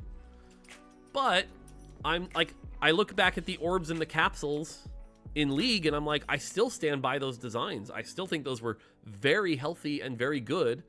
And I understand the takes about like, well, they promote gambling. I don't like. Are we banning all carnival games? Are we banning all like? I don't think so. And then, you know, part of this also has to fall on the parents, right? Like, my daughter plays Genshin, and she's never spent a dime other than what my wife has occasionally been like, I want to buy this battle pass for you. But like, she understands that like they cost money, you know? So the TLDR here is, like I said, I think it's like, hilariously enough, I'm almost going to equate this to like gun ownership, hilariously enough, which is probably a bad analogy and will probably get me in even more trouble. But there's nothing inherently flawed about the tool that is gacha and gambling. But as soon as you put it in the wrong person's hands, it's deadly and dangerous and violent and bad. So yes, there are companies out there that take gacha and gambling and take them to the extreme and do very bad things with them. That is absolutely true. And I wish they didn't, and I wish they couldn't. But does that mean I think we should abolish all of them? All gacha gambling? I don't think so. I really don't. I like I said, I keep going back to the one I worked on, which is League orbs and capsules. Those were healthy. Those were good value. They were fun. I don't think there's anything wrong with the League orb and capsule system. So I might not be making enough enemies talking about gacha store mechanics. Let me bring up firearms. Yeah, I know. So like I said, that is my personal take on gacha mechanics. That is not Riot's take. That is not the industry's take. That is just my personal take. But like I said, I don't think they're inherently flawed. I think they can be a lot of fun. I think there are ways to have them in your game that do make your game more fun. So, but a lot of people don't do that. So that's about as detailed as I want to go on that one. Like I said, I'm pretty sure someone's already making their Reddit post about how I'm evil, but yeah. Sounds like a good place to break for ads. All right, cool. We'll break for ads. We'll do one more ad break and then 45 more minutes and then call it a day. Question for next ad break. What happened to your sit-ups? Yeah. I have not been good this year. There's been some stress in my life that has made me want to eat food more than I should, and food's really good, and so I have not been very good this year.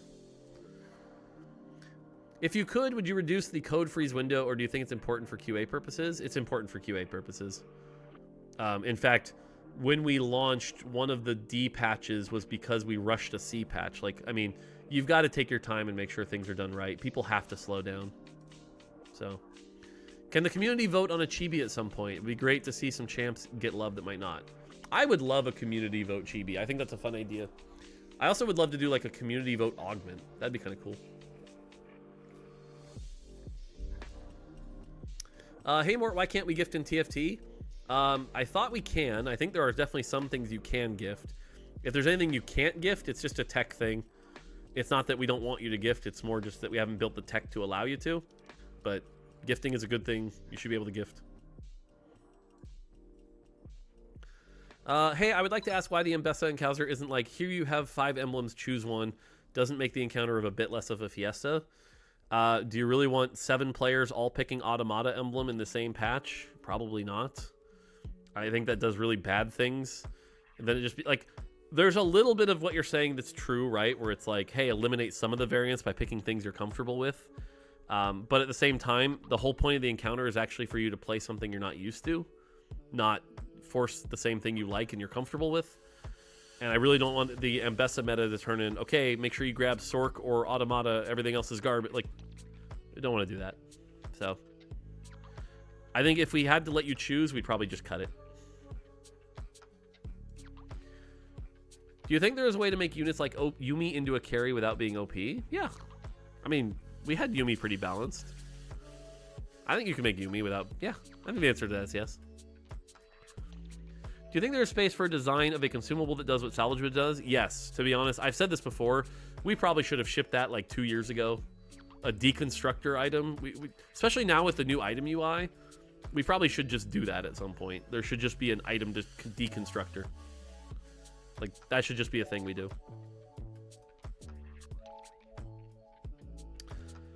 Hey Mort, will we ever get an overview of your video game collection or your most precious pieces? Once I get the shelf up, which will happen in like April, May, probably. As far as my best piece, what I'll say is my best piece is my factory sealed original Game Boy. That's probably the coolest piece in my collection.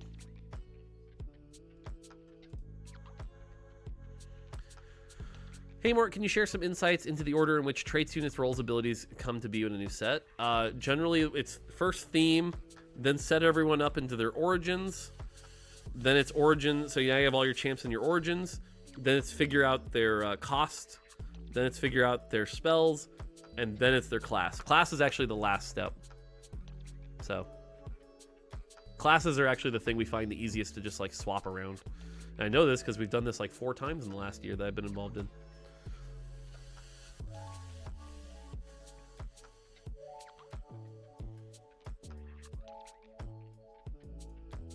Boom, boom, boom. Ads done? Okay, cool. The shelf, no, the shelf thing is because the company that's helping me do the shelf, Zir, is, they have like a backlog. So it's like I'm scheduled to be done in like March and April.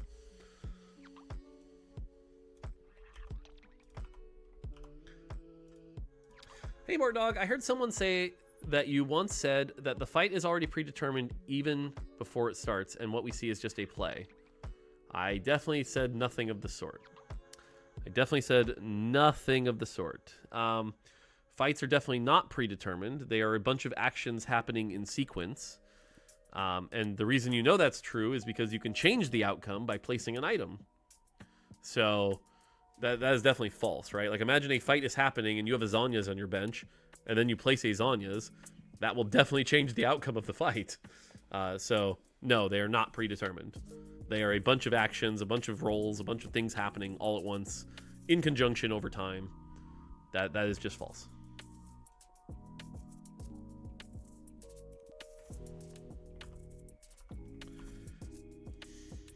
Okay, this is a good question. Hey Mort, why do items not interact with each other? Morello dot, sparking damage, healing with gunblade, hurricane applying sunder from last whisper, etc. Would it be too OP and that's the reason why it's not implemented, or is it to simplify the item system? Yeah, so this was really rough.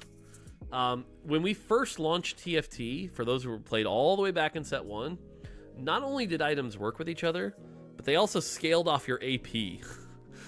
Some will remember the very first patch or second patch, the AP locket meta, where you would play 6 sorcerers and they'd give you a lot of AP, and then you would build 3 lockets, and those lockets scaled with your AP, and you had giant shields on your team, which was wild. The reality is, what that does when items interact with each other is they create situations where they become musts, and they must work together. So for example, if Shiv worked with Morello, Morello would have to be balanced around a world where that was true, and so you would only take Morello in a world where you have Shiv. It creates more dependencies, which essentially creates less flexibility. It's like when Hurricane procced Shojin. It's like, well, you would only build Hurricane on a Shojin user to proc more Shojin, right? And so items working together creates more dependencies, which lowers flexibility. Over time, we have removed those dependencies so that items are a bit more homogeneous to allow you to play the item that makes sense. Again, like with everything, as we make it more homogeneous, it's less sharp, so it does have less of that like, oh, clever, I figured out how to break the system. But you can only break the system so many times before it becomes redundant. So, yeah. And the other thing I'll say is it's definitely confusing, because one of the things that's really annoying is like, okay, I built a Shiv, and then I have a trait that says do 30% more damage. But my Shiv doesn't do 30% more damage. I don't get it. It's very unintuitive. So I'm agreeing with you that it's like unintuitive.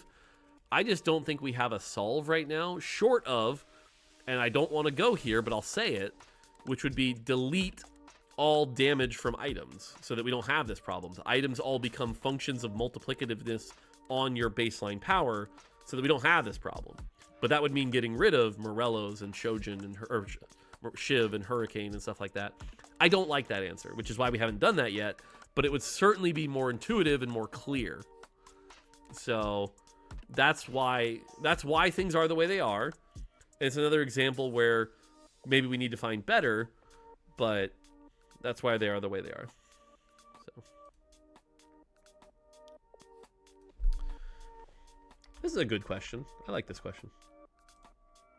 Hey, Mort, when analyzing the data, do you analyze every region separately or are data collected into a single pool for you to interpret? What do you do, for example, when an augment has a 3.0 average in one region, but has a 5.0 average region in another because of a difference in playstyles, or does that ever happen? So I love this question. By default, when you load up our dashboards, they are combined. All the regions are combined, but there is a checkbox on the side where you can be like, exclude NA because they're terrible, and only show me EU and Brazil because they're the good regions. Like, you could do that if you wanted. But from what we've seen throughout history is that the differences are minor. Like, there has not been an instance where anything is radically different. The closest I've seen is, like, if you look at the 2-star forecasts in the region, this is an example. This is not real stats, Reddit. Chill. Twitch is above Mbessa, who's above the rest, and it's close, but, like, that's number 1 and 2. And then when you switch to Brazil, Mbessa's slightly ahead of Twitch, and then the rest, right? Like, you'll see, like, tiny little things where it's like they move up like 0.1 or 0.15 per region, but that's it. Like, there's not massive discrepancies. And then the other thing is that generally when the team is going through the data, we don't have the time to literally check, like, okay, here's everything. Now here's just this region. Now here's just this region. Now here's just this. Like, it's too much. So realistically at this point, what I'm telling you is that we just look at it all combined. It's mostly being analyzed all combined. But occasionally we'll stop and go, is something happening over here? Let me check. But every time we've done that, it's like minute differences. So, but we do have that functionality. If you wanted me to, like, and again, fake numbers, chill Reddit. If I was like, well, power up in EU is 4.62, but in NA it's 4.71, I could go look that up. It'd be interesting. But that's about the level of discrepancy you're going to get. So,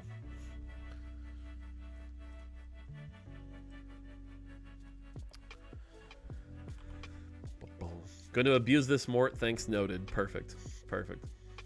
Hey, Mort, do you think a multiverse set works where you get traits from multiple sets, including same units, different set, different traits when you start the game? The Portal example cash out traits, and you have an abundance of those traits in the game. The short answer is no. I think, kind of like, you know how everyone's saying in chat, like, I really love set 10, the thematics were really cool. I think if you have a set that's just a hodgepodge of everything else, it becomes really hard to, like, enjoy it. It's like, why are mechs fighting against this Asian thing versus... It's too much. It becomes an uncohesive mess. It sounds like the kind of thing somebody who's very, like, mechanics-based would like, but thematics-wise, it's just nonsense. So I don't think we would ever do something like that. The other thing is what you're describing is, like, a set that's actually a bunch of sets combined, and it's like... That's usually, like, one of the most junior things to suggest is, like, wouldn't it be fun if we threw everything in the cooking pot? And it's like, well, yeah, then you get a bland stew. So, I don't know. I don't think we would do that. But I understand the appeal, and I understand why that gets asked so often. Hey, Mort, would it be possible to add levels besides HP? Yeah, we're at the point where we probably should have added levels besides HP a while ago. Yes, that is a thing that I think is on our backlog at some point. We've just kind of admitted that, like, yep, we should probably have added that at some point.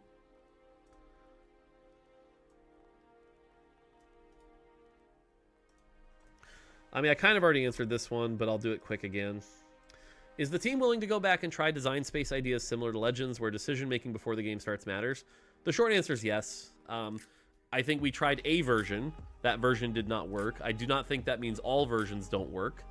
And so FFGS did a slightly better version of Legends, where it was a pool instead of a single augment, and that worked better.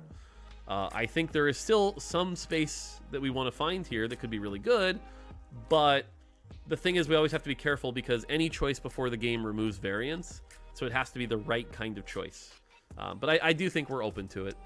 So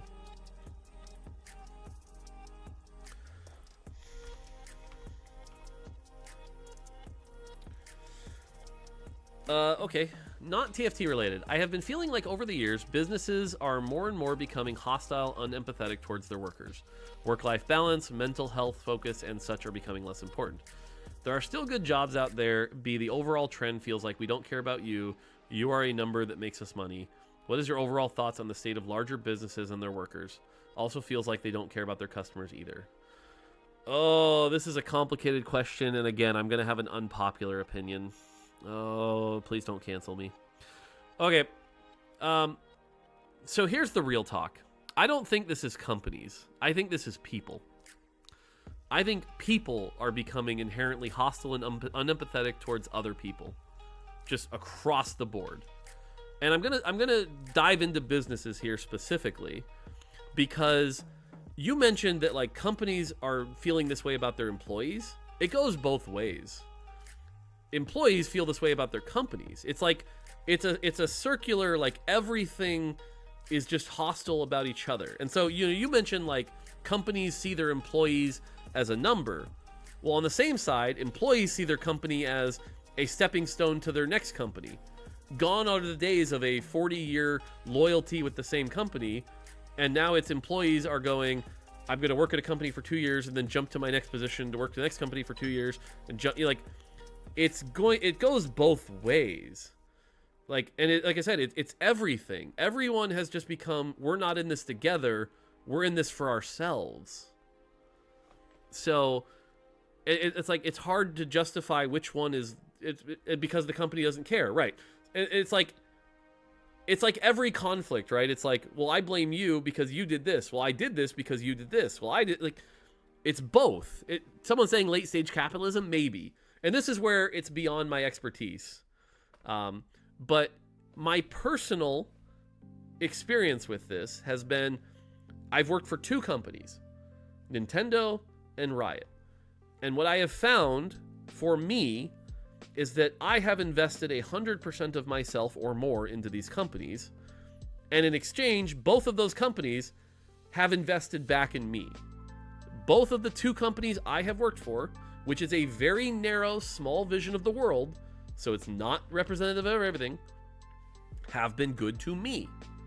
So it's hard for me because like I said, it's worked out for me. I'm invest in the companies, they invest in me. I have seen people at Riot who are like, I just want to like work 8 hours and like take every day off I can. And then it's like, yeah, the company doesn't quite invest in them as much. And it's like, what did you expect? I don't know. So how do they invest in you? Well, I mean, for starters, they let me live remotely far away while still paying me the same salary. They pay me a good salary. Like they try to make it work for me, right? It's like, more, you do great things for us, so we would like to do great things for you. But again, I also am very, very aware that my experience is not the average experience, so I would not be so stupid as to say like, well, you should all just be like me, because there are totally companies that wouldn't do this, right? There are totally companies that would go, thanks for working a bunch, you're fired anyway. Like, I get that. I totally get that. So I guess your question is like, how do you feel? I guess I feel the same naive thing I've always felt, which is I wish everyone would be better, but I can't solve the world, All I can do is be like, and this is the thing. It's like, if you try to solve all the world's problems, you'll solve nothing. So I just focus on solving the problems for me and my family and try to do the right things. So yeah. I mean, there are definitely crappy companies out there. There are definitely crappy employees out there. There are crappy people out there. And it sucks. I wish things weren't crappy. So, yeah. That's my answer. When is localization lock for the world patch? World's patch is 13.6? It's either 13.6 or 13.7. I think it's 13.6. So it would be 10 days before 13.6 ships. Oh, about patching the world. Ha ha ha. Nice. Okay.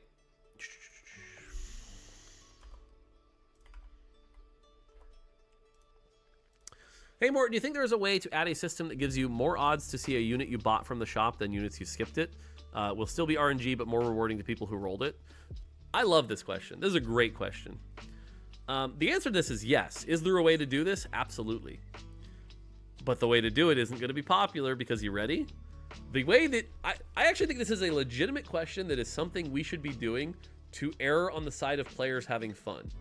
The problem is the way to do this would be a hidden mechanic.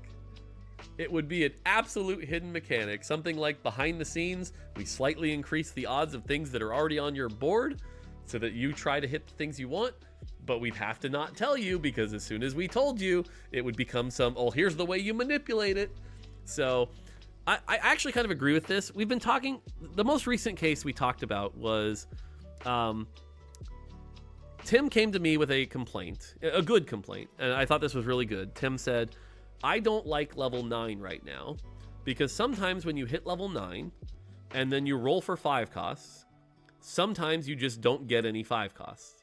So it feels like level 9 isn't worth it. And I was like, I love that point. I think that's a great point.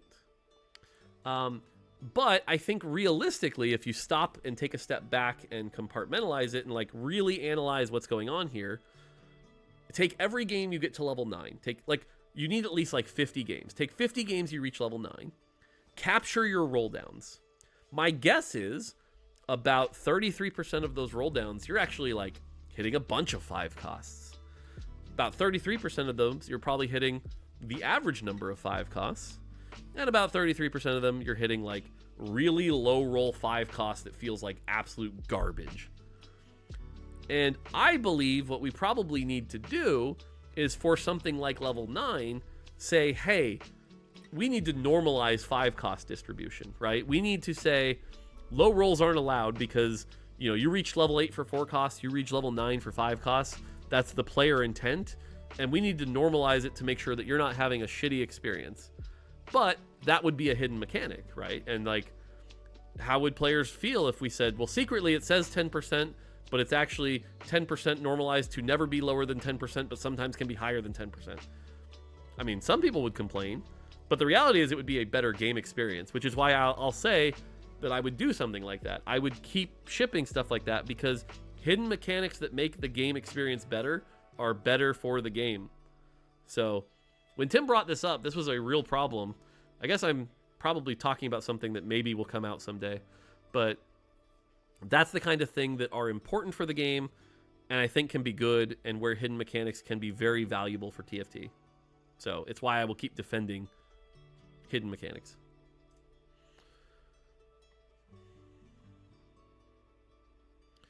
The old item system had a fun charm of being able to see items fly to the enemy bench.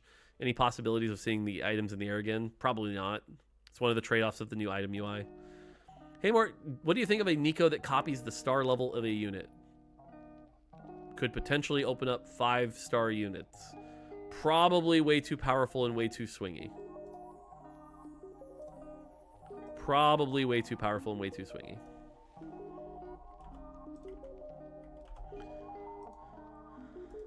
From someone who keeps getting timed out by Moobot for asking this, do you feel that with such huge player base, there is a need for wiki coverage with all technical info patches, etc., instead of people needing to get information from your stream socials? Example, I still don't know if champion duplicators take from the pool.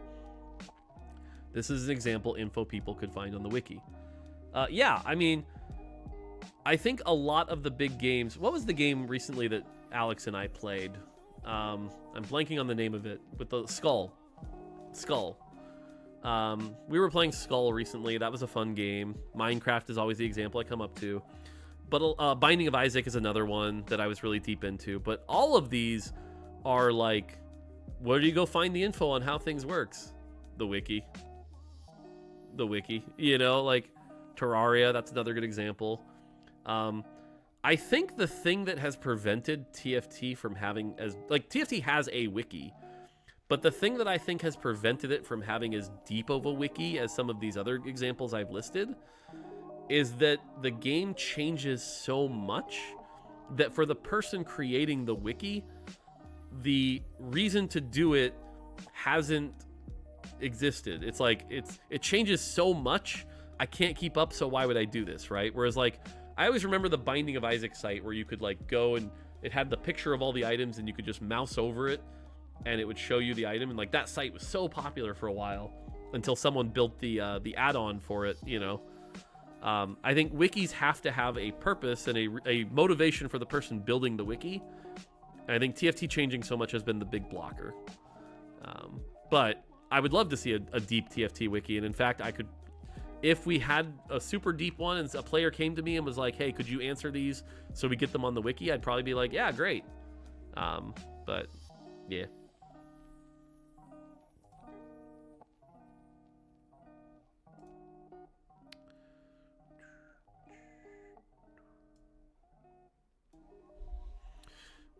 Let's do this one.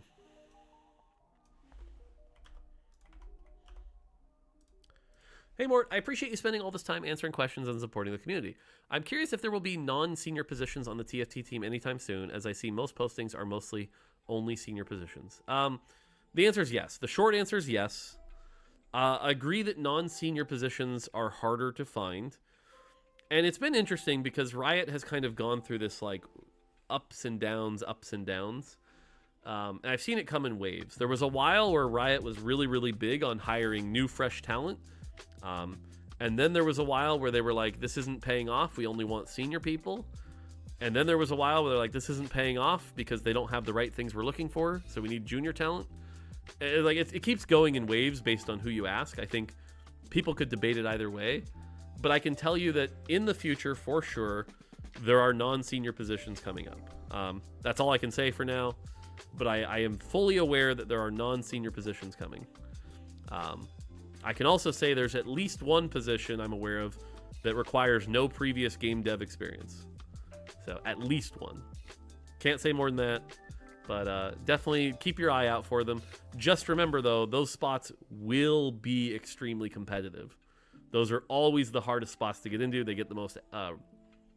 like, the last time I remember us doing one was like 3 or 4 years ago, and it was like, well, we had the spot open for an hour and got 720 applicants, so we closed it. And it's like, oh, God, you know?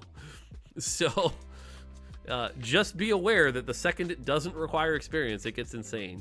And I will say, and that was like 3 or 4 years ago, AI, from what I understand, from what I've heard, this is just secondhand, bear with me, is that AI has made opening job positions even worse because now people are like using AI to automatically apply for stuff and it gets out of control.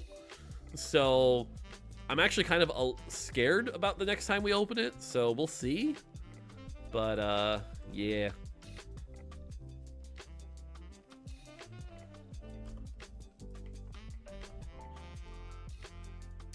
Question from Reddit. Can you ask what Mort thinks about Elise? Already the most contested and best placing forecast, which only seems to be getting more contested next patch. This is an interesting question. So our read before we ship stuff, also that song just ended. I'm going to play this one, even though I don't like this one as much. Yeah, it's just music. It'll be fine. Our read on things was that the form swappers were going to be the most contested units. Like, we kind of knew that. We expected Swain and GP to be extremely contested. We expected Elise to be pretty contested. I think it was a mistake to give Elise the Jarvan treatment. I think Elise should have just been tanky. Having the most contested form swapper also be the AoE CC forecast that goes in every set, it elevated her to a level of importance that's insane. I think her trait web is way too good. You have 2 bruiser, 2 form swapper. She's easy to play. The stun is too good. The stun is fine. Like, every set is going to have their forecast AoE CC unit, right? We call this the Sejuani forecast. Every set has the Sejuani forecast. The question is, should the Sejuani forecast be the most flexible unit in the set? And so having Elise be the Sejuani is a little bit much. Yeah, I don't know that there's a way to really change that. Because again, kind of like Victor, the thing about Elise that's not going to change is her spell. She's going to be the frontline AoE, CC, Sejuani kind of unit. She's going to be 2 bruiser, she's going to be 2 form swapper. So realistically, if we were wanting to nerf her, you would probably nerf mana cost so that she cast it less often. But I'll be honest, I think Elise is the kind of champion that, like, as you nerf her, all that does is you still play her, you still expect her to cast once, you just don't itemize her. I don't think that actually solves the problem. I think you'll still play Elise in every comp that has at least one other bruiser in it. So, yeah, I think this might just be a... If you consider this a flaw, it might be a fundamental flaw of the set, right? Like, that might not be a solvable problem. That being said, this person says, seems to be getting contested more next patch. Oh, I guess if you're saying because sorcerers and visionaries are going to become more open lines, and those open lines connect to Elise, therefore they're also going to want her now, because they're more flexible and have the slots open for her now. Yeah, okay. I could see it. I could see it. So yeah, I don't know that there's an actual answer other than, you know, if we're going to make the Sejuani unit of the set, she probably shouldn't have incredibly flexible traits. Might be the learning to take away here.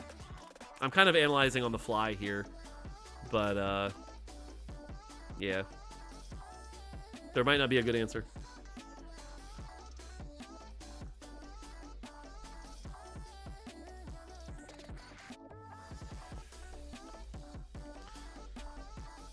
See, this music's too lively.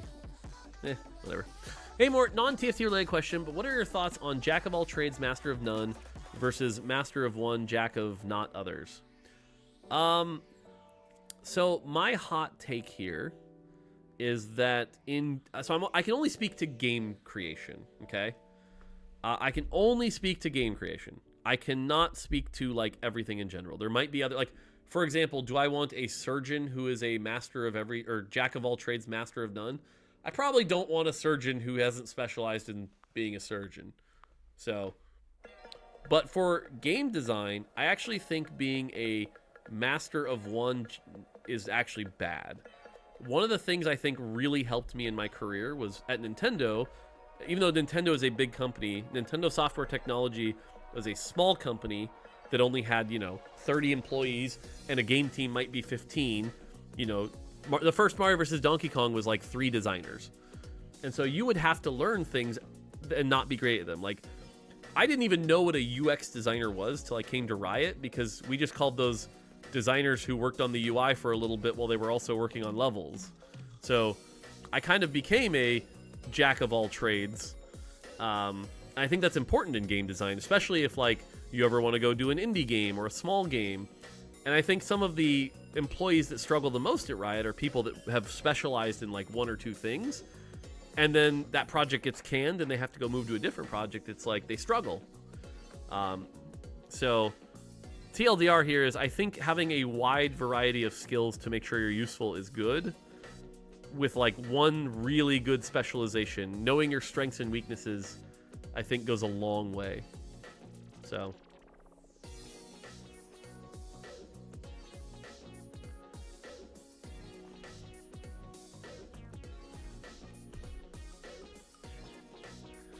Mr. Mort, how much do you think about a unit's lore when deciding a champion trait? For example, would be current set Rel. When I saw her, I assumed she would be a rebel because of her lore, and when I saw she wasn't, it surprised me a lot. The answer is not a lot. First thing when we're doing is we make a set is we figure out what is the best thing for the set and the thematics that we have going on and the traits that they need it. And then we might go back and raise an eyebrow. And there have definitely been times that it's like a little eyebrow raiso. I always remember Echo not being a chrono. I forget what set that was, but there was a set where Echo wasn't a chrono, and it was like, this feels weird. Set not being a pit fighter is one that comes up. So we definitely try to avoid those eyebrow raises where we can, but it's not the top priority. And if it makes the set better, we'll skip past it, especially on the class side. So I'll be honest, when you said Rel is a rebel, I guess I don't know Rel's lore enough, because that didn't surprise me. But yeah, Ziggs being a dominator, yep. But mechanically, it's what makes the set come together more, so we kind of have to stick with that.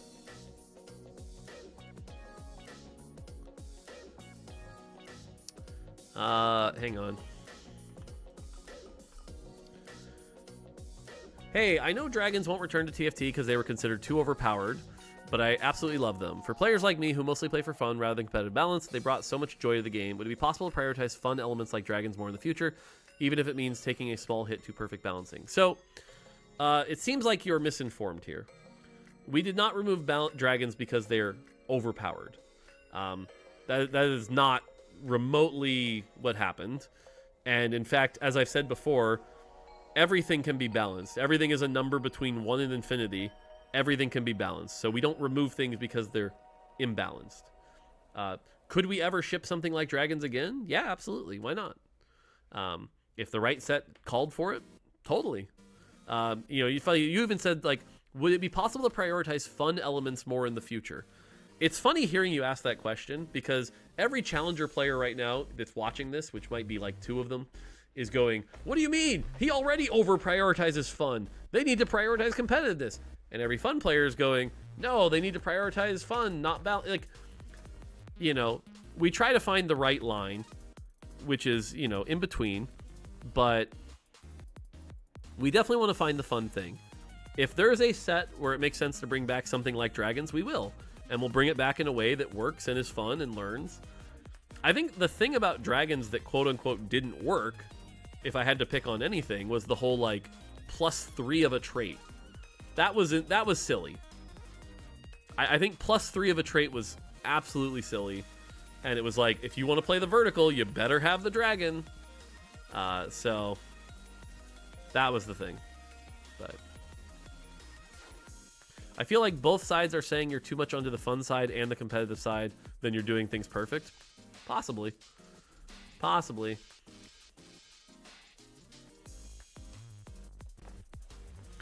This is a weird question. Does the current craftable item pool have a certain type of item or item archetype that you feel is missing, or one that you would like to add to it? I don't think so. I don't think so. In fact, if anything, we're not actually doing this, but like infinite snap our fingers, I almost think we have one component too many for the base item system. And if anything, like the artifact system is where some of this stuff should go. I think there is like stuff in the artifact space we could do, but I think the core item system is like fine. If anything, maybe even a little bloated. But we have like 3 defensive, 3 offensive, and 2 random. Tier has always been the one I think is like rough, but yeah.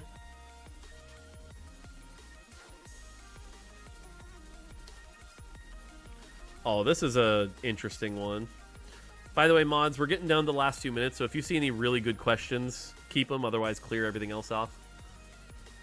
Hey Mort, do you think the champion bench could ever get the treatment of the item bench, or should you not be able to buy more? Oh, no. So this is actually, Auto Chess actually solved this for us. For those who don't remember, the original Auto Chess had what was called Overflow, where you could fill your bench and anything else you could actually throw on the board. The board could have as many units as you wanted, as long as you resolved it by the end of the turn. And so roll downs became buy literally every single unit as fast as you can with APM, and anything you pair up, then you keep and build your comp around that. It was really, really gross.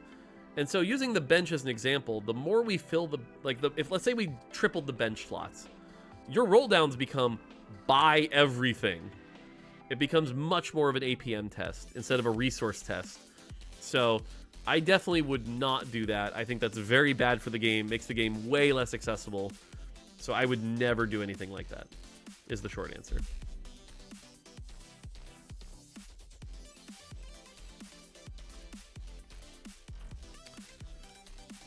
At the start of set 4, I think, there was the shop mechanic where a unit wouldn't show up in the next shop if you didn't buy it in the last one. What were your lessons from that, and will it come back in some way? It's been so long, I'm actually starting to forget what all the lessons were from this. The high level was, I remember it was very, very bad. It was very, very terrible. It created some more hidden rules, confusing things where it was like, if you might want something in the future, don't buy it. It also made things star up way too I forget exactly. It's been so long since we did that, but I remember it just being really terrible. like really, really, really bad. It ends up making like forcing really. I'd have to go back and look. I kind of want to go back and look now that you're asking this. But the TLDR is, I at least remember it was like very, very bad for the game. LeDuc remembers. He probably does. I might like.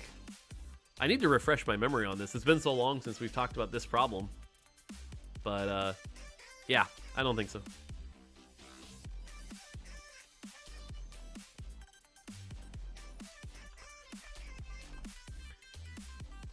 Hey, Mort, can you give more insight into what the team experiences and goes through during good and bad metas? Does the team just have more time to work on the next set during good metas? Yes. So I think an example here is like, let's take a bad meta. Set 12 launch? Set 12 launch, what happens is the team is going, okay, we've got to figure out how to rework this thing, and we've got to figure out how to nerf this thing, and we've got to figure out how to change this, which is rough. So that's a lot of extra work.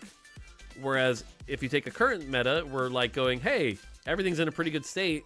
What about this cool long-term problem we've been thinking about? You know, we mentioned like, you know, Tim brought up the 5 cost thing. It's like all of a sudden we have time to deal with longer-term problems that can make the game better long-term instead of, oh my God, we've got to put this fire out right now. And so generally a bad meta involves a lot of firefighting, which is a lot of wasted effort, which is not good. That's the short version.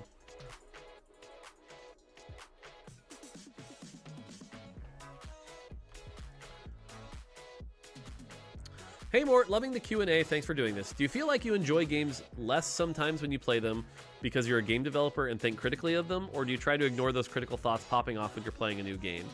I enjoy games a lot less nowadays. That is absolutely true. You know, even like Metaphor, right? That's why I want to be careful when I like criticize Metaphor. Like, there is actually nothing wrong with Metaphor as a product. Like, it is a great product. I think for people who want a good JRPG, it's great. But my game developer head is sort of going, well, I already see how this works, so it jumps into this, and so therefore it gets repetitive, and I see the patterns.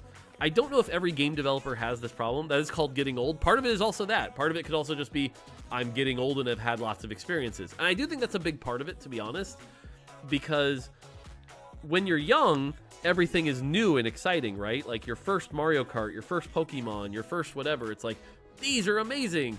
Your 8th Pokemon? Like, who cares?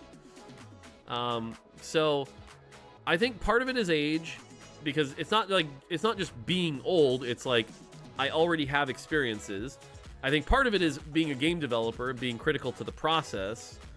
So I think there's some of that. It is definitely harder to enjoy new games. Like, I know I played the one I remember sticking out in my head was when I played Mario Wonder. I was like, this is cool. It's like my 10th 2D Mario. It doesn't feel as good as Mario World, but part of that is because I'm familiar with Mario World. So I kind of don't want to play it. Even though it was fine. It seems you still enjoy TFT. So the reason I enjoy TFT more than other games, and this is why I find myself like Binding of Isaac is fun, is every time you sit down to play it, there's a new combination, right? Like, every time I played Binding of Isaac, something different would happen. It's like, oh, this is the game where I got Epitac early and changed this and had fun. Like, that's really cool. I love a game that every time I sit down, I can get like an hour of a completely unique experience. And so TFT is that for me. It's like, this is the game where I got birthday present into this, and it's awesome. And yes, chat is memeing me right now saying, what do you mean? Every game's just a Conqueror game. Balatro, see, that was Balatro is kind of like this, where Balatro, it solved too quickly for me. It was fun for about 20 hours, but then it was like, I get it. TFT is so deep that it takes a long time before you go, I get it. Now, even then, TFT, I think, only lasts about 2-3 months per set. But thankfully, TFT has the sets model. Without the sets model, I would have bounced from TFT years ago, you know? So someone says, I never get it with TFT, it's so hard. Yeah, that's kind of the point, right? Is like, there's a lot there. And that's why TFT is so exciting for me. And someone says, I can understand this, but I personally disagree. That's okay. Believe me, not everyone is like this, and that's a good thing. There are definitely players that look at TFT and go, it changes too much. I can't master it. I want out. That's okay. Cool. There's lots of other games for you too. And that's what I mean. I feel like with TFT, we have captured that audience. It always goes back to that YouTube video of innovators versus, I forget the other term they use, but the refiners. But like, this is a game for innovators. It's a game, honers, thank you. Innovators versus honers. TFT is a game for innovators, not a game for honers.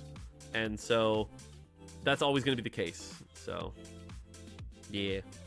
It's part of the way your brain works. Once something is solved, it's no longer a challenge and no longer fun. Yep, it's part of it. Part of it. So, cool. 2 Rageblade Callista every game last set was too much for me. Yeah, exactly.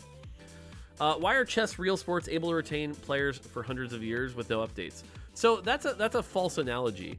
You say like chess is able to retain lots of players, but like how many people actually stick with chess? I think people dig into chess because it's a good game that like people are always willing to like get into, but how many of them really stick with it and play it for like more than 5 years in a row? Not many. There's definitely some, right? And again, the honers like that thing, but most people like play it for a while, go, that was fun, and then they bounce off, right? Like chess was a big fad on Twitch a couple of years ago. Most people bounced off of it, right? And so it is what it is.